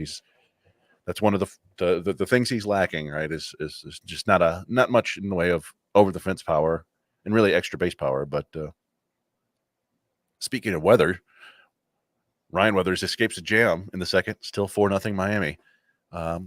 Boy, what an epic collapse by the Twins. It's kind of fun. It's fun to watch, given what the Twins have done to the Tigers. You know, the 87 Twins are arguably the worst team to ever win the World Series, and they just got hot at the right time. The 91 Twins weren't all that much better, although that was, for those of us who were alive, that's considered one of the greatest World Series of all time. It is ASMR night here on Tigers Minor League Report. Tap. I don't know. I don't really like ASMR. It's funny. I have a weird reaction to certain sounds. One of which, the one that absolutely kills me, is the sound of liquid being poured in commercials. Like they always do that for like beer commercials. They'll crack the can open and then pour it, and I don't know what it is, but I just kind of go. It tweaks my neck, something fierce. So I don't know. Maybe I've got some issues. But Lou Ford. Oh, there's a name. Everybody. Nick Punto. What? Who are all the jerks in the 2009 game? Again, that's one of those things. The game 163 of the 2009 season. One of the 10, 20 best baseball games of all time, probably, in terms of just excitement and the stakes. And I remember watching that, and it was such a good game that I couldn't even get super devastated that the Tigers lost. Although it was kind of a watershed point in the franchise. That was basically that was the final game for Curtis Granderson in the Tigers system. And that was when Dave Nabrowski kind of rebuilt on the fly. And the 2010 season was not great, but it set the foundation. They brought in Max Scherzer and then who else did they bring in? Phil Koch. But Austin Jackson, became a huge part of those next 3-4 playoff runs. And Gerald Laird did have a terrible game, and Alex Avila was there on the bench. And for whatever reason, Jim Leland did not use him. And then Brandon Inge, of course, was hit on the jersey. They didn't call it. It's just so many different things in that game happened. Miguel Cabrera hit a home run just a couple days after the incident with the White Sox and his wife. And Maglu hit a home run in that game, I believe. And then the announcer, I remember that distinctly. The announcer said the Twins were going to win, and it was actually caught by Ryan Rayburn, and I think he threw the guy out at home. It was just an incredible game. And like I said, a watershed moment. And what's fun right now is those of us who were around and watching have these kind of vivid memories of all these games because they were part of big memorable seasons. And it's fun because that's going on right now. Like, who knows in 10, 15 years how well we'll remember when Parker Meadows hit a grand slam, or Trey Sweeney made the amazing diving catch to save the game in Baltimore. Just all these different things that are going on right now that feel like they could be very memorable if the Tigers keep doing what they're doing. And I'm sure Erie SeaWolves fans have a lot of memories too. That Chris Myers diving catch for double play, that's going to be pretty memorable if they can hold on and get what do we need? 12 more outs. That's as Candace Gerard said, if we had a better pen, they would have possibly won it all. I agree. I mean, that was kind of the story of all those Tigers teams. I just been here waxing poetic about the 2009 Tigers and various. Basically, it started with me laughing at the Twins blowing everything, and then talking about how the Twins have broken the Tigers' hearts so many times, with the '87 Twins being the worst World Series team of all time, and so forth and so on. Was ASMR night? Was because I did this? No, actually, when you got up, and it goes quiet until you talk in like the other room. Yeah. And then the microphone kind of activates, and you could hear the rain like tapping against the windshield. It was very. I was like, oh, this is nice. Okay, that was fun. I see. I wonder. Okay, so Michael, I wonder how the plan would have gone if Bonderman did not fall apart. Sorry, we both. Oh yeah. Did they still go for Scherzer and hold on to Grandy? It's interesting. I remember back then. Yeah, waterboarding. It's true. I remember back then, Lynn Henning, doing what Lynn Henning often does, kept writing about how the Tigers needed to trade Curtis Granderson because he was going to be a free agent soon. And then everybody was like, shut up. There's another strikeout for Bergner. And then they did, and it ended up being a spectacular trade for, it worked out for everybody, really. Maybe not Arizona so much. Although they got, Ian Kennedy out of that. But yeah, I think people forget how good. Maybe they don't forget, right? But Jeremy Bonderman, the debate in the mid 2000s was who was going to be the ace, the real ace of the team going forward. Was it going to be Verlander or Bonderman? Because Bonderman was just dominant with 2 pitches, and it was like, and he was still 23. Yeah, and it was like, yeah, he's gonna be the ace, and Verlander's gonna be the number 2. And then what did that ump just do? Rewind that. You call that a strike or what? No, I'm gonna go back to his throw to Bergner. Oh, that was a really bad throw. Yeah, let's go back just real quick. I want to see this bad ump throw. All right, here we go. So first of all, let's see if he's not calling this a strike. All right, here's the pitch. So yeah, all right. I'll tell you one on the swing. No, but it's this throw right here. Jeez, come on, man. All right, went back to live. Yeah, I thought maybe he accidentally threw a cutter. Early Bondo is pudgy prototype Spencer Strider. He was kind of, that's a good comparison. And he was a guy that I was just starting to learn kind of the advanced metrics at that time. And he was a guy who always, like, his ERA was always like 2 runs higher than his FIP, because he just was terrible with runners on base. And remember how bad he was in the first inning? It was like he was always giving up like 4 or 5 runs in the first inning, and then he would strike out like 12. I'll get back and catch it. Oh, like Chris Myers again. Yeah, Chris Myers says you get nothing and like it. Chris Myers is just a vacuum out there at left field. Good Lord. How many web gems is going to have in one series? In the span of, look at this. You get nothing. Get out of here. Wow. That's amazing, man. What a, and this is, he was a first baseman. A lot of first base, and we're like, oh, maybe they could try him in left field. We saw it a couple times. As you said, I think they tried it for a handful of games in West Michigan, and before they moved him up to Erie, and did a lot more. And yeah, I mean, I don't know if he has the most range in the world, but he's certainly making big plays out there. So a lot of fun. Yeah, Jake knows ball said, I think we know who the series MVP is. Josh said that earlier. Like, he's got a sneaking suspicion that it's going to be Myers. He does have 2 of the 3 RBIs. He's making plays.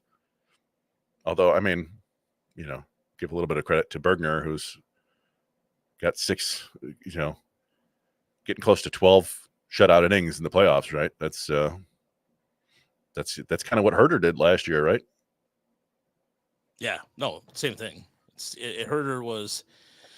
Herter and Madden were both dynamite too. And I mean, how much better was Bondo really than Matt Manning? He had a better slider. Matt Manning.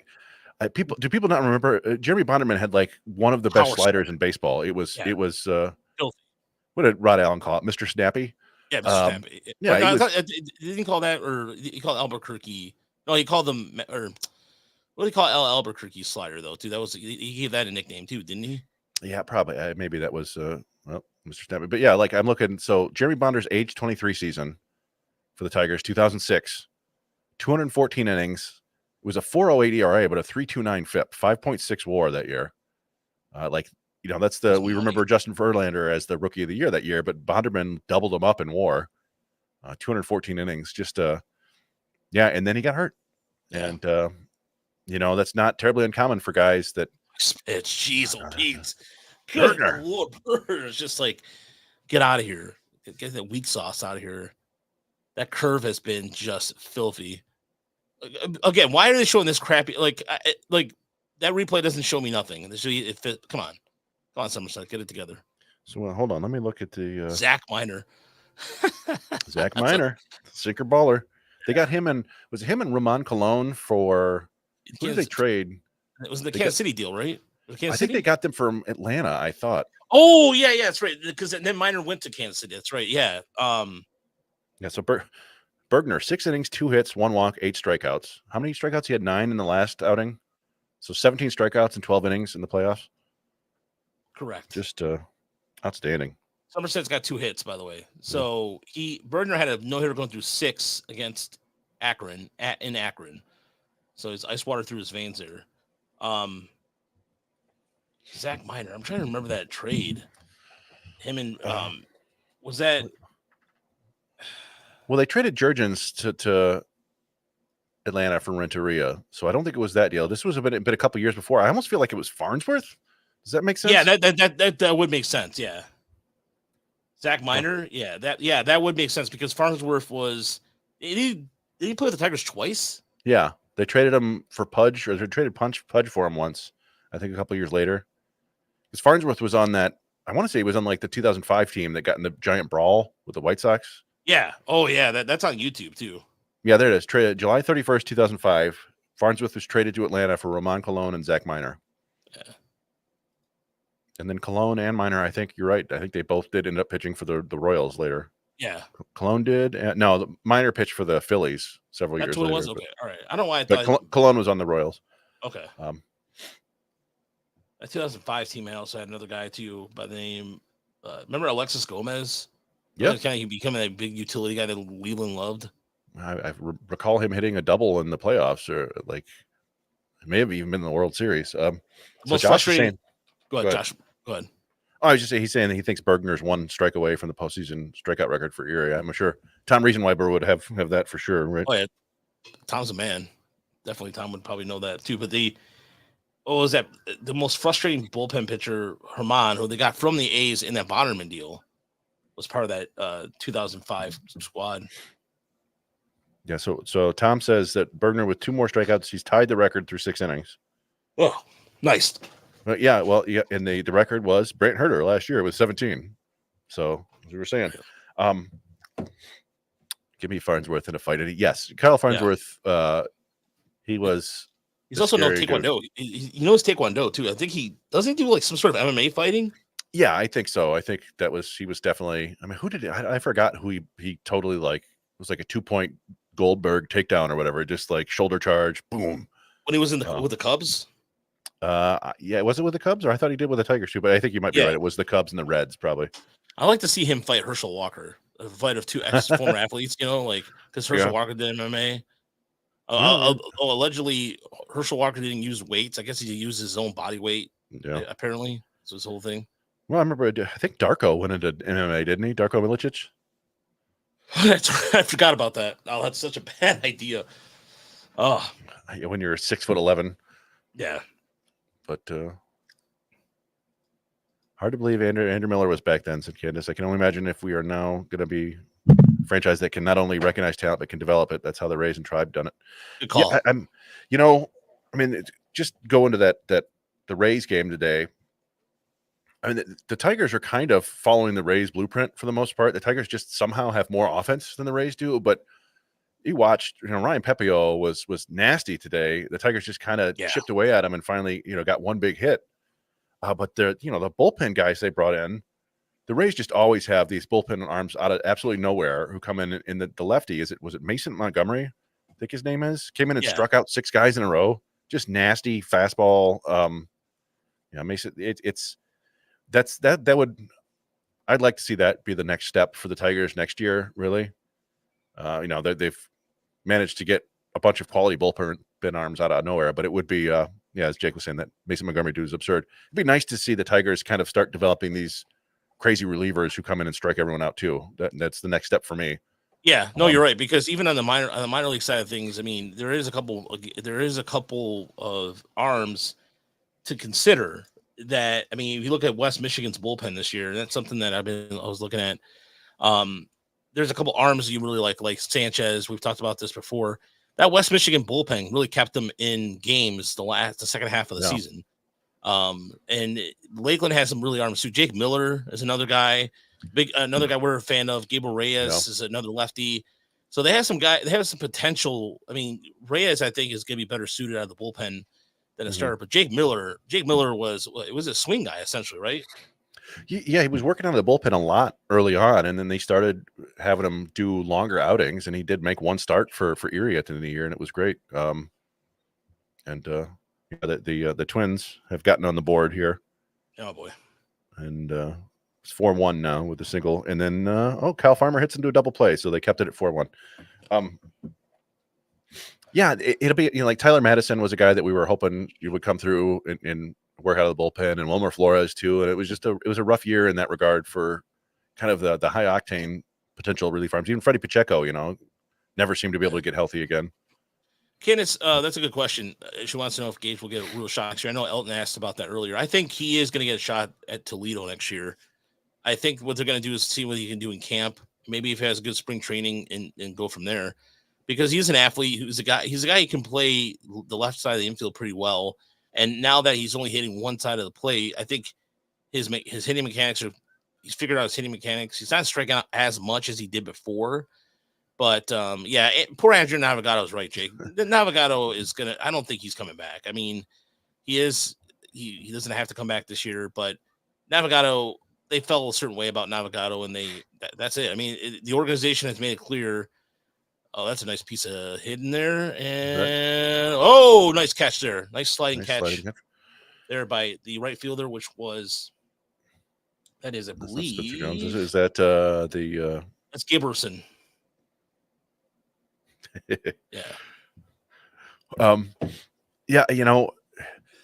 It sounds odd, but I almost feel like Workman's future with the organization might depend a little bit on what they do at third base and free agency, if anything. Because he can play shortstop, but I don't think they would be relying on him to be a shortstop for him. He'd be a guy that could come in and fill in a little bit in kind of a McKinstry way. But the way Sweeney's been playing, I think they're going to give Sweeney basically every chance to win that job next year, right? But if they don't get a third baseman, then you're looking at Jace Young and you're looking at Matt Vierling probably as your third baseman. And, I'm sure they want to give Young opportunities too, but with Workman, you'd have, honestly, a better defensive third baseman with more speed and, as much power, if not more. The difference is that Jace Young, walks a lot and doesn't strike out quite as much, but Workman, he might make an interesting platoon partner at third base down the road if they think they can get his hit tool in line. And I don't know. I mean, that's the big question. We'll know if they add him to the 40-man roster, right? If they don't add him to the 40-man roster, then I think you could confidently say that he's not going to get a shot. But if they add him, then it wouldn't shock me if we see him next year. 12 in the playoffs. Yeah. Higginbotham gets to face a lefty now. By the way, I did figure out the way to integrate the audio. Start with Jake. 2-5 record, 4.33 ERA in the regular season. It's his second outing in the postseason. He started. Interesting, yeah. Are you hearing the audio? Yeah, I hear it. Cool. Pitched on the 19th and the 20th. All right, so we can we'll turn up the audio as it need be, but we have audio now if we wanted the Erie audio. I don't know why I didn't think of it earlier, but yeah, the Tigers. You know, Candace, I still think they still need to spend a little bit though. I still think the Tigers need to ideally invest in getting a first baseman, or not necessarily a first baseman, but a third baseman, a corner spot. Either I think that Torkelson. You look at Torkelson; he's had really good series in terms of a glove recently. So I don't know. Like, I still think they need to spend a little bit. You can always get more pitchers. There's not like a free agent opportunity that I presented that I thought was a good idea was Bieber coming off surgery for Cleveland. I know it sounds like a really weird idea, but Shane Bieber would be an opportunity for the Tigers to maximize his pitching potential. And think about it this way, he's coming back from Tommy John. He's not going to be going 7 or 8 innings each time. And the way the Tigers have been using their starters, I think now it's perfect case for Beaver to come in and go, okay, I don't have the pressure to be the man. And you get those guys, you get Lung, you get Fetter, you get Nieves looking at him and maximizing his pitching opportunities. Well, I'm trying to think, when did Beaver go down with his injury? I'm looking. I want to say May. Let's see. So April. Yeah, April. Tommy John. So early April. So, I mean, he's probably not coming back to pitch in the big leagues until at least July or later. You generally give guys, 15, 18 months. That's true. So that would probably have to be one of those 2-year deals that kind of like Tyler Mahle got, I think, a 2-year deal the other year with was it with the Twins? Yes, I believe so, yeah. Which would be like you'd be trying to get him acclimated, and back throwing strikes, which has never been a problem for him. But, we've seen what happens with guys get Tommy John surgery. Sometimes it takes a while for that command to come back. But, yeah, I mean, it would be an interesting move for sure. It would add some depth for the second half of the season, almost like a adding by like trade deadline acquisition. Yeah, almost like a built-in trade deadline guy. I like the way Candace mentioned too, the deadline guy. The deadline guy. Yeah. A lot of people have picked up on the Walker Buehler idea. He's really good former pitcher, has had 2 arm surgeries now, hasn't been great this year, but he's got a history with Chris Fetter. I believe Fetter was with the Dodgers when Buehler was there. So it would make sense. And I mentioned Nick Pivetta before too, as a guy that really good stuff, relatively young for a pitcher. I think he's 31, 32. Has never quite put it all together, but it does feel like another guy that they could. Oh shit! 2-run homer.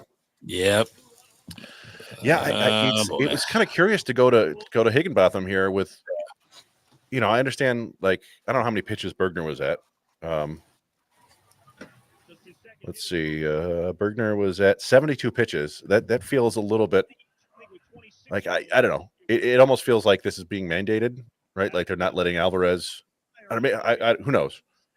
But you would think that in a playoff game, they would let Alvarez or Alvarez would keep going with his starter.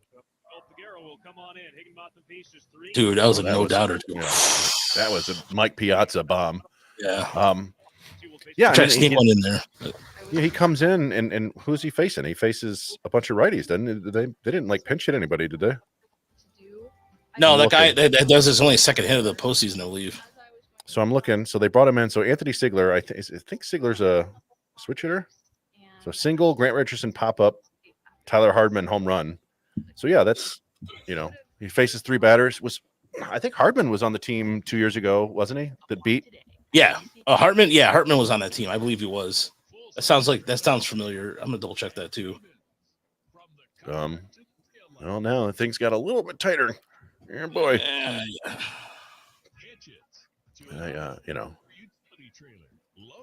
That's unfortunately.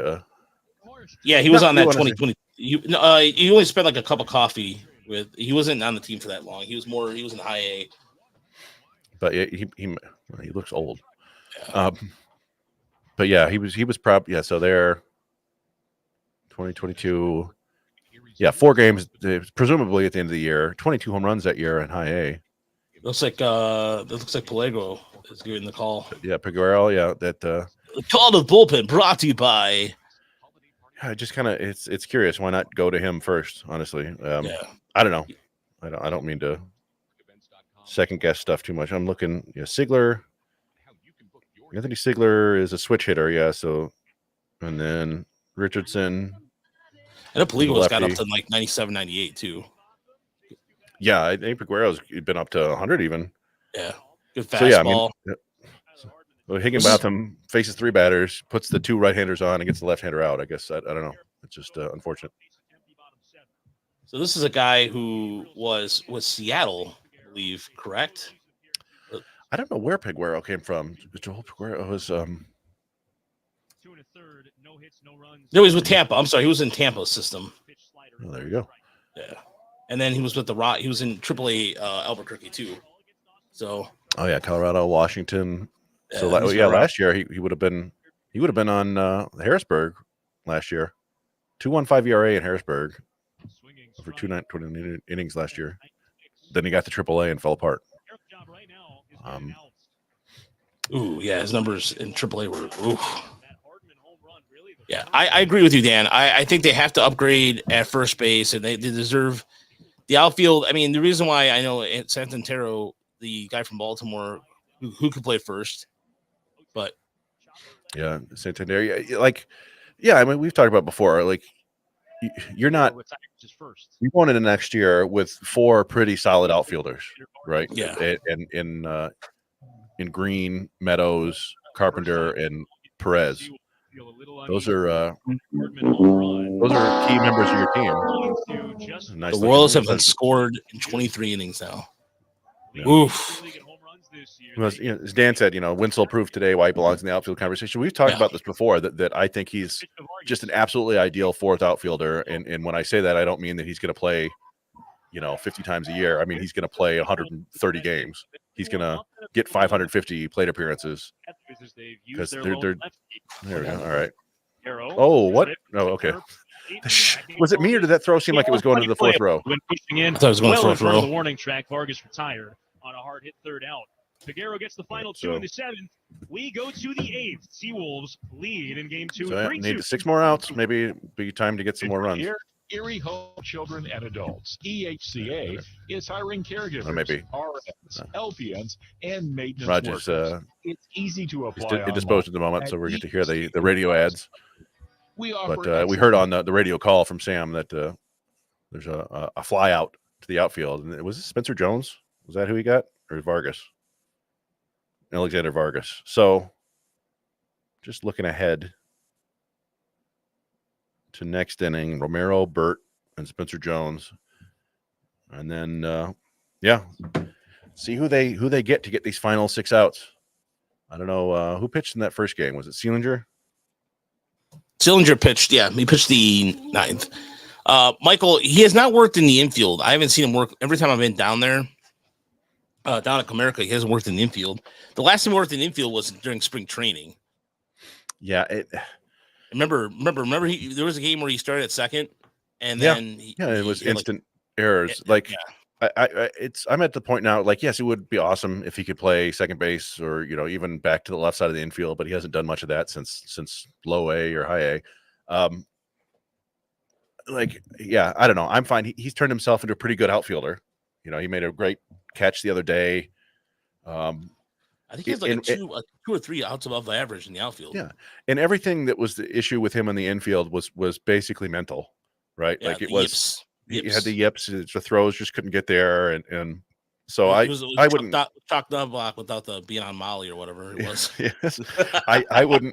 Yes, that was the story that I had heard from a former teammate of Chuck Knobloch's. I wouldn't mess with it necessarily. It couldn't hurt to try it, I suppose, but he's been such a valuable contributor on both sides of the ball in the outfield and the batter's box. I don't want to mess with his head at all by trying to force him to play some infield.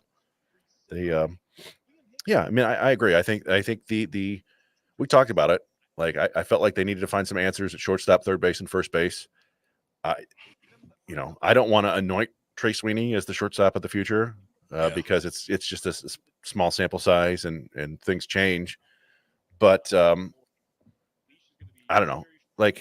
I wouldn't hate it if they went out and got Willy Adames right at all. They can move Sweeney to the third if they have to, and that's fine. You solve two problems. But yeah, I do think first base is the one with the most.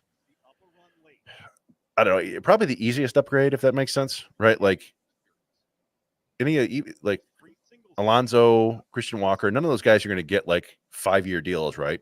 It's going to be like a 3-year deal, I would think. Maybe Alonso will, but I doubt it. I that's why I think that they're going to have to make a trade. I think they have to trade to get what they want. Christian Walker would be a good idea, but I just see the Tigers trying to trade from what strengths they have within. So, for example, they have a second baseman in the system. I mean, you have McGonigal, who is not, he's not too far away. You have Hayu Lee. You have apparently McGonigal coming. Something going on in the radio? Is that what? Yeah. So that's why. I heard Greg say, "Are you kidding me?"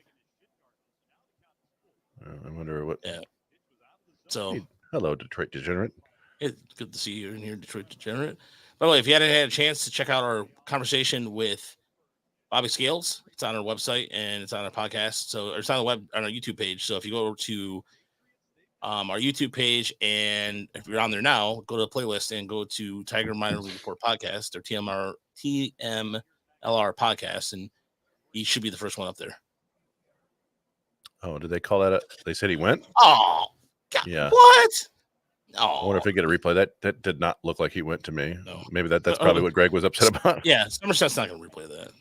No. Yeah. Remember, wasn't it Somerset? It was Somerset, wasn't it? I've not that their pitcher hit Hayu Lee in the head, right? And then they played the MASH theme. I just remember that, and we're like, "You Somerset jerks!" Yeah, jerk offs for that. That was right. Where's the lousy? Although I guess they started playing it with for 5 seconds, and then they realized how stupid that was. And I think it's something that interns do or whatever. That somebody's hurt. Let's go ahead and let's start playing the MASH team. No, suicide is not painless. It's not great. Not a great. Also a show I never really liked, but really, you know what? I thought it was one of those shows that so I watched Newhart. So I've watched like a couple old TV shows. So one of my favorite shows of all time is Night Court. I love Night Court. Some of those old shows hold up well. I tried watching MASH. It just put me to sleep. I watched the movie. The original movie was based off of a Robert Altman movie, I believe it was, which was actually, it was the first movie where there's multiple conversations going at once where you heard. Oh, yeah. Which is so weird to me that it's commonplace now, but I guess that was a big deal then. Yeah, I could see that. Where it was kind of a move to a more realism, right? Where things are going on. It's kind of a who was it? Who did the West Wing? What's his name? Oh, Aaron Sorkin. Aaron Sorkin. Yeah, sorry, I was thinking of Alan Arkin. Yeah, he's a Sorkin and he's a kind of an Arkin. But what was I talking? No, I just back in the day when we didn't have cable, and you were hoping for anything good on TV, and then MASH would come on, I'd be like, oh man, because there's basically 4 channels. It was like the news on like channels 2, 4, and 7, and then channel 50. Had channel 50 for sports. I mean, they had the Tigers and Wings and Pistons. Yeah, but then you'd be hoping for like I don't know, like Green Acres or the Beverly Hillbillies or something like that, and it's MASH. Yeah, but that's a good. You know what? Candace, that's fair. I mean, you want to give Torque another year and trade Crease before DFAing him. I love. I mean, I think Torkelson's glove he's been clutch last month or so, but it's just some clutch at bats again. Missing. I think this is the guy who hit. By the way, this is the guy I think who hit Lee. By the way, looks familiar. Let's see. What's his name? Dude. Ayers. Is that who they brought in, or is it somebody? Did they bring in somebody new? Oh, I think they're bringing in somebody new, right? Let's see who's. I don't even know. Yeah, I mean, we're only a year away from Torkelson hitting 30+ home runs, right? So it's like I get it. Sawyer, this is Sawyer. Sorry, go ahead. Is it? At the same time, it's like I just feel like if they do trade somebody, that he would be the one to trade, right? Like, he's let somebody else fix him. Honestly, like I don't even mean about it, right? But like, they've had him for 3 years now in the big leagues, and he's been successful for like 4 months total. And I'm sure somebody else out there has some ideas on how to fix him, how to get him going. And if you can get a player you think you can help Just your don't trade him team, to Tampa. Just to Tampa. well, I mean, whatever. As long as you get a good player in return. I heard. I think it was Ghost Mav was talking about trading for Yandy Diaz from Tampa. That would be an interesting. Have him play first base. He's a guy who hits for average, doesn't hit for a ton of power, but he gives you good at bats. Yeah. Hits the ball really hard. I'd be fine with that. And he's a guy who doesn't have. I don't think a ton of.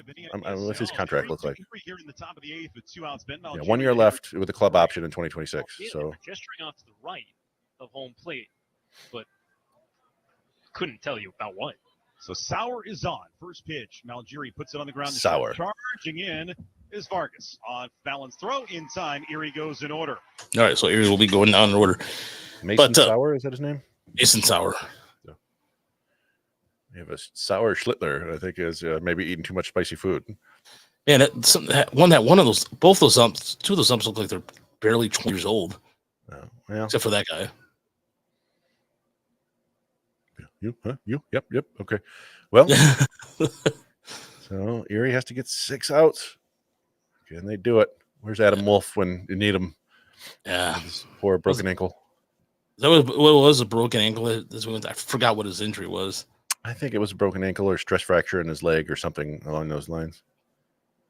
But Vargas is the Cuban kid. The Yankees have at short. But yeah. Torkelson. Yeah, getting back to Torkelson though, it's. You're right. Maybe somebody else should take a look at him, Chris. I mean, the Tigers have been neglecting of getting a backup, a decent. I mean, Mark Canha was their first attempt at it. Really, I mean, don't you think Canha was the first attempt to really? Yeah, and I, you've heard people talk about Carlos Santana, right? He would be the one, if you want to turn Torkelson into basically a platoon player, Santana would be the one to go with, right? Guy who bats switch hitting and gets on base and has played. I think he might win a Gold Glove this year. I don't know if he's been historically a great first baseman, but he's playing well there this year. So. Again, that's not a super sexy move, but if you don't want to, I don't know, we'll see. I mean, it'll be a very telling offseason, I think, because all this is happening a little bit faster than anybody expected. And the one thing you don't want to do is kind of go all in if you're not quite ready. And it wouldn't shock me if Scott Harris doesn't want to sign anybody to a long-term deal because he believes in, Briseño and Lorenzo, right, as potential catcher, first baseman down the road. I don't think you should really, if you're actually making the playoffs, I don't think you should sit there and wait for guys in A-ball to come up and help you. But I don't know. It'll be fascinating to see how they approach it. I continue to think that they're probably going to get a couple of kind of decent veteran bats and then really continue trying to address the pitching. You talked Bieber and Buehler and Pivetta. I think there's some decent relievers out there this year. They're probably not going to go out and get was it Tanner Scott, the big lefty. I think he's lefty, right? Yeah. But like Blake Treinen's out there. I think he could be a solid back end guy. I mentioned AJ Mentor before. Mentor, I like that. That's a good one too. But I don't know. Speaking of relievers that the Tigers acquired, Tyler Owens, yeah. Who I think famously. Somebody asked the broadcast team there at Erie, who's the new guy we got who looks like Jesus? He looks like the homeless guy in Happy Gilmore, the caddy. Oh yeah, with the long hair, or Captain Caveman. Either way. Oh, Captain Caveman. I know. Well, what it is that Sarah's been watching the Jetsons lately, so all these classic cartoons are coming on for whatever reason. So anyway, yeah. Meet George Jetson. It's such a theme. Do you remember what? Do you remember who was it? Was it there was like a pop star in the Jetsons universe who sang a song called Eep Up Ork Oh yeah, that was Jet Screamer, is that it? Jet Screamer, yeah, that was That's fine. I mean, these cartoons were like 20 years before we were born, but they were still playing.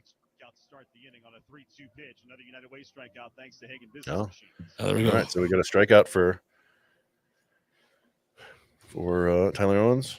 Yeah, Royals, man on second with one out. Still scoreless here in the 6th inning. Ooh. Orioles are up 3-1 over the Yankees. Red Sox are down 3-0. Baltimore's up 2-1 still. It's 3-1. 3-1. Oh, 3-1. Okay. Oops. Any first base rentals available similar to the Canada deal? Yeah, I mean, I think that Carlos Santana fits that mold, right? He's how old is he? He's got to be 38, 39 now. Yeah, he'll be 39 next year. I've mentioned Wilmer Flores before as like a first baseman, third baseman. There's the strikeout that we heard about. I'm trying to think who else. I think is Josh Naylor a free agent? No, I don't think so. I didn't see him on any lists. Yeah, Carlos Santana's not a bad idea either. I mean, Carlos Santana walks and he's hit really well at Comerica Park. That's actually not a bad idea at all. Yeah, Naylor's a free agent in 2026. So I'm looking Justin Turner. He'll be 40. I know Tyler Owens, by the way, has got up to 9,900, I believe. In Erie, he throws pretty darn hard with Win the battle. a decent slider. And was he the one who we saw like he showed a splitter? Yes. Peter Yeah. right now. The top Yankees prospect and against a so the possession coming over in a trade. Dude, 2 outs, sick. 8th inning, 3-2. So all right, so he's Jones. so the radio is a batter ahead. Yeah. What we're watching right here. Guy who struck out exactly. Spoiler alert! He pops out. Oh, I thought he was going to strike him out there. No, it's Tyler Owens versus Spencer Jones there. Don't have to necessarily throw him a strike. Look, I think if there's going to be there has to be a first baseman somewhere on some organization that the Tigers have already taken a look at. So yeah, it's on Jones the pitch. Swing and a miss. Went back to it Paul again. Goldschmidt is a free agent. yeah, I'm good. He's 37 next year. What did he do this year? Yeah, I feel like plus. Ooh, that's a good pitch. I think the Tigers are going to be like the Rays, where they're age discrimination. Yeah. No, I think you're right. He fouls it into the middle of the catcher, and that sends this game into the 9th. There we go. Here Spencer we go. Jones strikes out on a foul tip. Let's watch it. Championship series. Oh yeah, Bebop. Yeah, means I love you. That's a good. Matt. Bebop Orca. Yeah, look at Matt, like from downtown. Bang. Throw it down, big man. Throw it down, big man. Oh, rest in peace. He's a big man, Spencer Jones. Ooh, that's a good pitch. Was that a slider or was that a split? I think look at a slider there. Yeah. I mean, you wouldn't think a split. He'd throw a split inside, but I don't know. Lefty. I mean, he had the confidence to do so. Yeah, but Owens is a beast. Yeah, as we said, these, you got Hicks, you got Owens. There's a changeup or there's a split right there. I don't know. It looked like a changeup to me. Yeah. So that's big. Now they whoever pitches next inning, I don't know if it's Owens or Sealinger, but they'll get 2, 3, 4 hitters. Yeah. Big, and we'll have the audio. We'll have the audio version for you here coming up on the top of the hour here on the Tigers Minor League Report stream here, brought to you by nobody in particular. Actually, brought to you by you, the viewers here, and all your donations throughout the time. So if you want to go ahead and have me stop us doing this annoying announcing voice, there's donations in that. Sorry. They call that when I was in broadcasting school. They called it puking. When you did that, when you talk like that, they say, you're basically speaking two balls, from like the bottom of your throat. Yeah. Buck Martinez style. The Buck Martinez school of broadcasting. Yeah. 3 balls and 2 strikes. But yeah, I mean, thanks to anybody who's tuning in tonight and watching this with us. This is fun. This is the final minor league game of the year, unless well, I don't want to say that. There's still a possibility they could play tomorrow. And I'm sure, we'll probably do something like this later on, maybe with the Arizona Fall League, depending on who's there, right? Yeah. Like, and you definitely know we'll definitely be doing we'll be doing the 3D broadcasting for the Tigers too. So if we're down at Comerica when they clinch, though, that's not going to happen. But we'll do something. That's for sure. Yeah. So, but yeah, thanks for. I mean, it's been a heck of a year. Yeah. It feels. We've been really doing a lot of this. I don't know. We've been covering the minors for a long time, but it really feels like the minor league report, has been going strong for 3 years now, right? Where we were really digging into this, doing our prospect reports, doing articles, things like that. And all 3 of these years have been really good in terms of player development. We started talking about it a couple years ago where guys were coming from nowhere and looking like legit players. And we've seen that filter up to the big leagues now. This year didn't feel quite like that, but then, you at the end of the year, you look and as you talked about it, like some of the guys that still haven't gotten that recognition on the national level.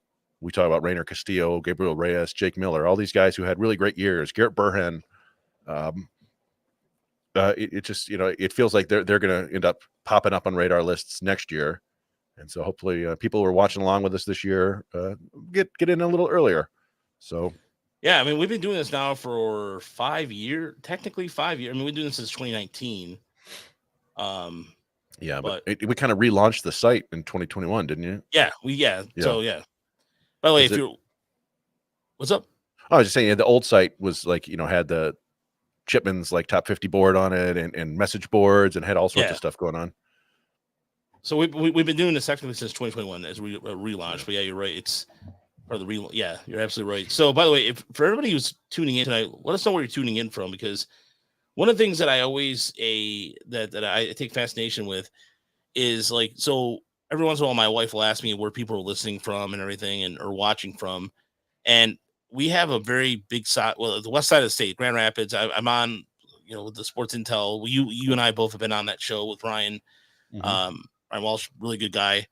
And I'm always, when I look at some of the numbers too, like where people listen to it, we have a lot of Canadian listeners in the Windsor area, especially. Tennessee is big with us too, outside of state, and then Indiana. So Rochester Hills. So yeah, there we go. Nice. All right. Sault Ste. Marie. All right. The Yoop. There we go. Well, Candace, I don't think I've seen your name before, so welcome. Yeah. Welcome. Yeah. Welcome aboard. Sure. Yeah. Thank you for tuning in. Fort Wayne. Oh, a real tin cap. Yeah. Yeah. I was talking about that before. Like Dan was mentioning Philadelphia. Awesome. Nice. All right. And then Adam, of course, from Erie. So Kirk Flint. That's a fantastic name too. And Ledge. Nice, Alan. Yeah. See, I like that. Like, it's a nice, diverse area. So appreciate it. Thank you for tuning in. That's awesome. No, we just appreciate that anybody's hanging with us, right? Like we all talk about this all the time, that there's Raj and I would probably be doing this just by ourselves. But it's fun. It's fun to share it with everybody, like and people who care about this, because it's the minor leagues. We get it. It's a niche audience. But 2 years ago, these guys pitching and playing in these games, they're now in the big leagues, helping the Tigers win, and you hope to see that continue. Nice, awesome. All right, so born in Toledo, but fortune, if you could call it that, took me to Cleveland. Hey, there's nothing. I'm sure there was a story behind that, John.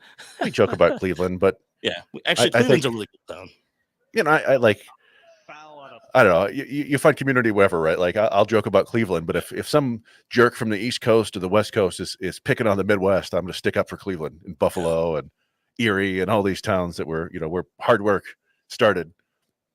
Well, Midwest attitude from Adrian, originally Kirsten from Adrian. Okay, cool. Yeah, that's a very beautiful college down there. The Bulldogs, they have a very good hockey team too, from my understanding, D3 hockey team. I briefly dated a girl from Siena Heights. Oh, nice. Down there in Adrian. Went to a haunted house, not that far from Tecumseh, where the world famous chicken broil or whatever it is. I think it's Tecumseh. Is it Tecumseh? I thought it's Tecumseh. Maybe I'm wrong. Maybe Manchester. I don't know. All those cities down there. I love to hear more about Rudy's. I'm not familiar with that place. I know of Tony Paco's. I had the only thing. I'll be honest. I have only had a couple of the chain places in Toledo. There was a bar down the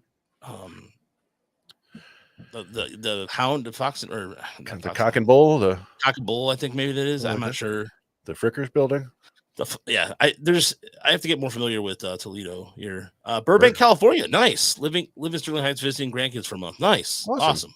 Enjoy your grandkids. Awesome. That's ooh. So she says it's like Paco's. Well, then Sunny Burbank, California. Isn't that where they do all the game shows? Yeah. So I have no idea where Interlaken. There used to. I think there's isn't there like a performing arts school up in Interlaken? Whoever, if anybody is playing the old drinking game that they came up with for us, you're in trouble. Because you got to take a drink every time I mention the city in Michigan. Ideal hot dog Ooh, all right. I'll have to check that out. I love a good hot dog, like a good. So, what's the name of the hot dog place in Erie that you? Oh man, I forgot the name. So it's right off I-90, and it's really, really good. Erie had this hot dog place, and I'm trying for the life of me, can't remember what the name of it is. Actually, I'll look that up real quick. Yeah, but so Andrew Scott says yes, there is a. I assume he's answering the New York lunch, the performing arts thing in Interlochen. I always Interlochen. This was like in my head, it was like the Michigan's version of Juilliard. Lucky Louie's Beer and Wieners. That place is really good. Yeah. There's also E Dogs hot dogs is pretty good too. So Interlochen is Interlochen thing. Yeah, that's kind of southwest of Traverse City. Mendoza scooting up that line. I don't know with him ranging into center. Base hit. They gave it a hit. Okay. Oh, Carlos Mendoza is on base because that's what he do. He had a long way to go for that one. He tried to spin and fire and There get you the go. baseball out of his glove and drop. So Austin Murr with one last chance to come play the hero. Joe, I've not had a pastry from the UP. I love pastries. The pasty? Pasty? No, I've not. Pasty, Patry. Yeah. Wow, Patry. Yeah, but I mean, listen, like every culture has whatever version of the pasty or pasty it is, right? Like it's a pierogi or a empanada. Yeah. They're all, I've stopped at was it like the Cadillac Bakery and had some pasties from there. We were just talking about this, weren't we, Chris? I think so. Yeah, we're talking about when the Tigers played Toledo. It was in 2004, 2005, even earlier than that. It might have been earlier than that. I do remember that though. Smith's hot dogs are good. Adam, they have them at the ballpark in Erie at the UPNC ballpark. Very good. So I was born in Records. There's a party shop in Dearborn. I live in Dearborn, so I'm for everybody. I'm in the Dearborn Heights area. There's a party shop in Dearborn that's not too far. Well, there used to be one that was on a local street over here off Grinley Park, I think it was, and they tore it down and made a house. But they put a house instead of where a party store used to be. Yeah, seriously, it was on a corner store. It was a corner party store. It was really weird. It was really middle neighborhood. I remember as a kid riding my bike, play baseball down here, and I actually was talking to Patrick Kennedy from Bless You Boys about it too, because he grew up in this area. He went to Redford Bishop Borges when it was one of the biggest Catholic schools in the area in the early 80s here in Metro Detroit. And by the time we took on Bishop Borges in high school, they were like a small Class C school. They were like less than 200 kids. And the party store is one of those weird Michigan things. I don't know if it's Michigan or Midwest, but it's what I've called stores forever. But other places it's the beer store or a liquor store or a bodega, right? It's kind of varies by region. Yeah. So I don't know if we got people who aren't originally from Michigan be like party store. Yeah. Oh, Austin Murr. Oh boy. Did he? No. All right. 3 outs away. All right, so we're gonna switch to the radio feed here in a second. Yeah. Just water commercials over. Just think. Every time I hear it, I feel like I gotta pee every time I hear it. No, that's the noise that I hate. I'll be back in 1 second. I can't stand that noise. Yeah, party stores are the spot for pizza and beer, especially in Michigan. There's a couple places. Southgate. Yeah, that's what I say. North Line. I'm familiar with the area. I lived in Southgate for a minute. I went to high school downriver. Yeah, it is definitely. It's so funny too because it's hard to find a good hot dog in Metro Detroit. Wow, that's really cool, Ken. So he learned about Tony Pacos from Primetime Wrestling with Gorilla Monsoon and Bobby Heenan. Nice. Yeah, that's a Gorilla Monsoon was part of my Saturday mornings growing up watching wrestle with my younger brother, Bobby the Brain Heenan. Bobby the Brain Heenan, one of the greatest color guys out there for wrestling. For anybody who watches wrestling, Bobby the Brain Heenan was, a great manager, but it was really good on the mic.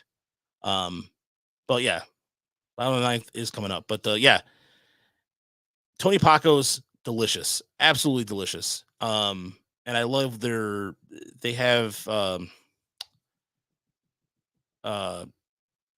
they have their pickles. Their pickles are really good. I'm trying to think of the dumplings. Yeah, dumplings is what I was thinking of. But speaking of Southgate, by the way, there is a Hungarian, the Rhapsody in Southgate. It's really good too. talking food. Juan Crisp leads off, swings and misses at an Owens fastball, and it's actually that was not a fastball. Owens is still in. Over the heart of the plate. It's Owens is still in the game here, pitching for Erie.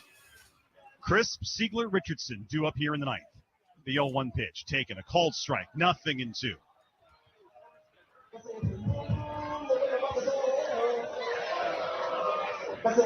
Erie, a run in the first, 2 in the second. Patriots 2 in the seventh.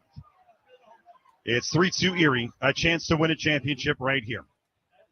The 0-2. Got him looking. Strike 3 called, 1 down. Like I said, the game is, just a heads up, the radio feed's ahead of the Here's game Anthony right now, Siegler, single to get that 7th inning started. He's 1 for 3 today. He's got pop. Switch hitter will bat from the left side against the righty Owens.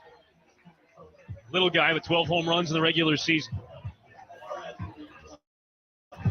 Managerial plays deep and right. Mendoza comes in at third. First pitch to Siegler. Taken, a called strike. It's 0-1. You think he's a little more dangerous if he can get himself on base. 29 stolen bases this year. A guy you want to keep off. Owens deals in the dirt. Count evens up. Ball and a strike. Oh, there's already one Tyler out. Owens has been magnificent. Yeah, but he struck him out. Nice. Yeah, that was a good strike out there. His defense He let him struck out down. Juan in game Crisp. 2 against Akron. That's a fun name. But he was on point that night. In relation as well. to Coco 1-1. Crisp. Swinging a ground ball to first. Austin Murr boots it, picks it up. Oh, no. Flips to Owens, 2 down. Oof. Oh, 1 out away from it all back-to-back comes down Eastern to League championships. Tyler Owens against Grant Richardson. Boy, So Tyler we're probably gonna had probably flashbacks stay. for a We're moment there. gonna stay quiet for a minute because I know we Game 2 are against Akron. Similar recording kind of play. this. They couldn't convert it. The first of the 3 unearned runs, but they did a nice job there. Good job by Austin. Calm heartbeat, made an accurate throw. Stayed within himself, and now here we go. 2 down, 9th inning. Owens deals to Richardson. First pitch taken, a called strike. 0-1. Everybody at the top step of that Erie dugout.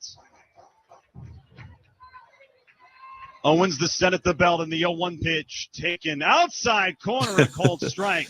This pitcher And the Owens looks like Seawolves a Forrest strike Gump away. after he's finished running. Yeah, that was it boots it. Nothing in 2. 2 down, bottom of the ninth. Erie strike 3, away. Somerset 2. Time called by the hitter. Got to go out of the strike zone here if you're Owens, I would imagine. Nothing too good. The 0-2. Swing, ground ball, foul. First base side, and we'll do it again at no balls and 2 strikes. No, you have nothing to apologize Richardson for, my singled friend. in the second, grounded out in the 4th, popped out in the 7th. Owens gets the side from Liam Hicks. He stretches at the belt, and the 0-2. Swing and a foul.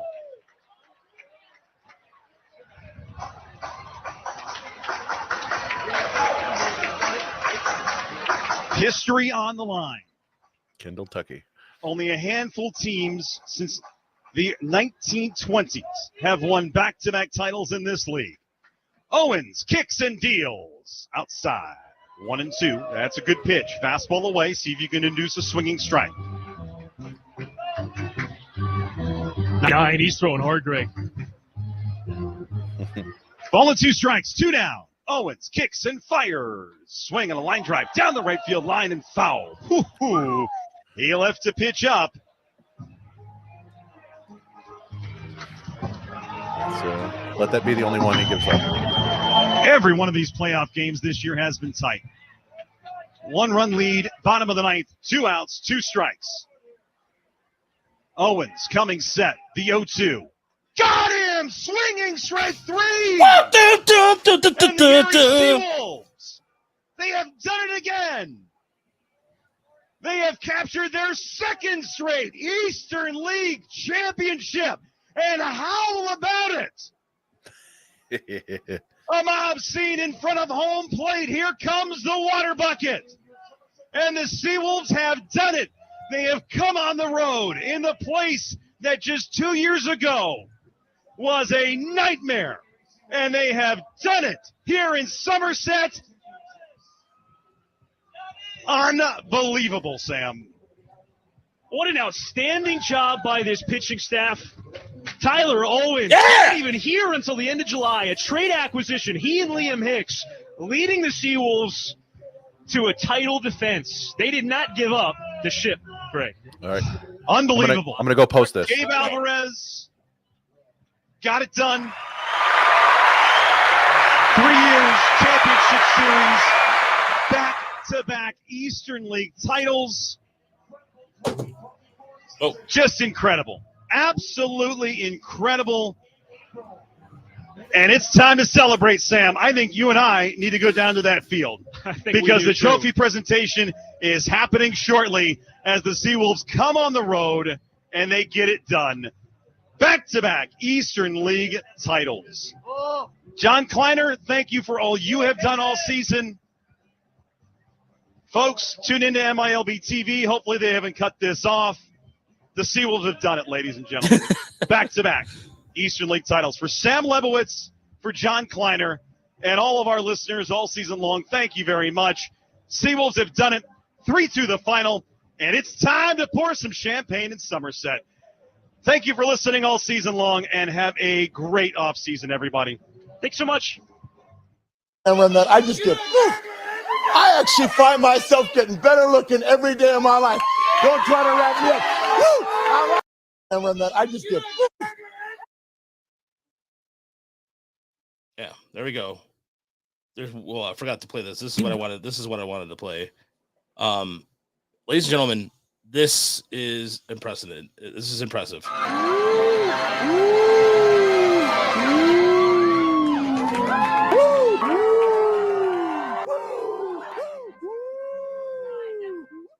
So Erie joins the last team that went back-to-back was 2007-2008 Trenton. They joined the Trenton Thunder, Harrisburg, the Albany who did 88-89, Vermont, West Haven, Springfield, Binghamton, and Elmira. So thanks everybody for tuning in tonight. We definitely appreciate it. And this is great stuff. You said you're gonna post that there. Chris? Sorry. I got a phone call right when I was recording the screen, so it stopped. But Okay. I'm putting it together now. There's you can see Tom on the field there too. I saw Tom. I saw Troy Melton out there celebrating, which was nice to see. Yeah. They sweep the Patriots. All right, everybody. Thank you for tuning in. This was the last minor league stream of the year for us. There's going to be some articles coming out about the season. So you have, we'll be doing West Michigan recap. We'll be doing all the teams losing, or all the teams. Twins are losing. So I saw that. So yeah, Twins are still. Thank you, Miami. Thank you, the Marlins, for providing that. And thank you again. Thank you for listening. Thank you for watching. There'll be content galore on the website as we continue to go on. Enjoy the celebration for everybody who's watching back at home in Erie and listening. This has been a magical season for the SeaWolves, and this has been a fun. This has been we think we have that we're blessed and we're beyond grateful we get to do this. I mean, this is for us. This is kind of like I wish this was a full-time job, and unfortunately, it's not. But the fact that we still get to do this is fun. Yeah, and it's a lot of fun, and thanks for everybody joining us and sharing it with us. And congratulations to everybody at Erie. Gabe Alvarez, incredible job. Greg and Sam, glad that you got to call another title. And all the players, Chris Myers, you assume he's MVP. Gage Workman, everybody, every up and down that lineup and that pitching staff contribute to this win. That's wild, man. 2 in a row, crazy. Yeah. And for everybody, the entire Erie staff out there has done a really good job. And we got a fake ring, and it was still cool to see that. And it's just, again, there's just all this momentum is going for the farm system, for the big league club. And this is the cherry on top. The Erie joins Lakeland and the FSL Tigers in the postseason, and Lakeland and Erie gets it done. Your final score tonight, 3-2. And for myself, sorry. All right. I had to keep answering these phone calls. No, it's okay. Yeah. Thank you, guys. Thank you for everybody. And we'll talk to you soon. We'll talk to you Thursday for the Motor City Metrics podcast. And Tigers tomorrow, 7 o'clock. I believe it's 6:40 start tomorrow. And we'll be down there at the ballpark this weekend. So Matt, I think you said you'll be out there. Matt Wood said he'll be out there Friday or Saturday. So until then, have a good week, everybody. And again, the Erie SeaWolves, your Eastern League, your 2024 Eastern League champions.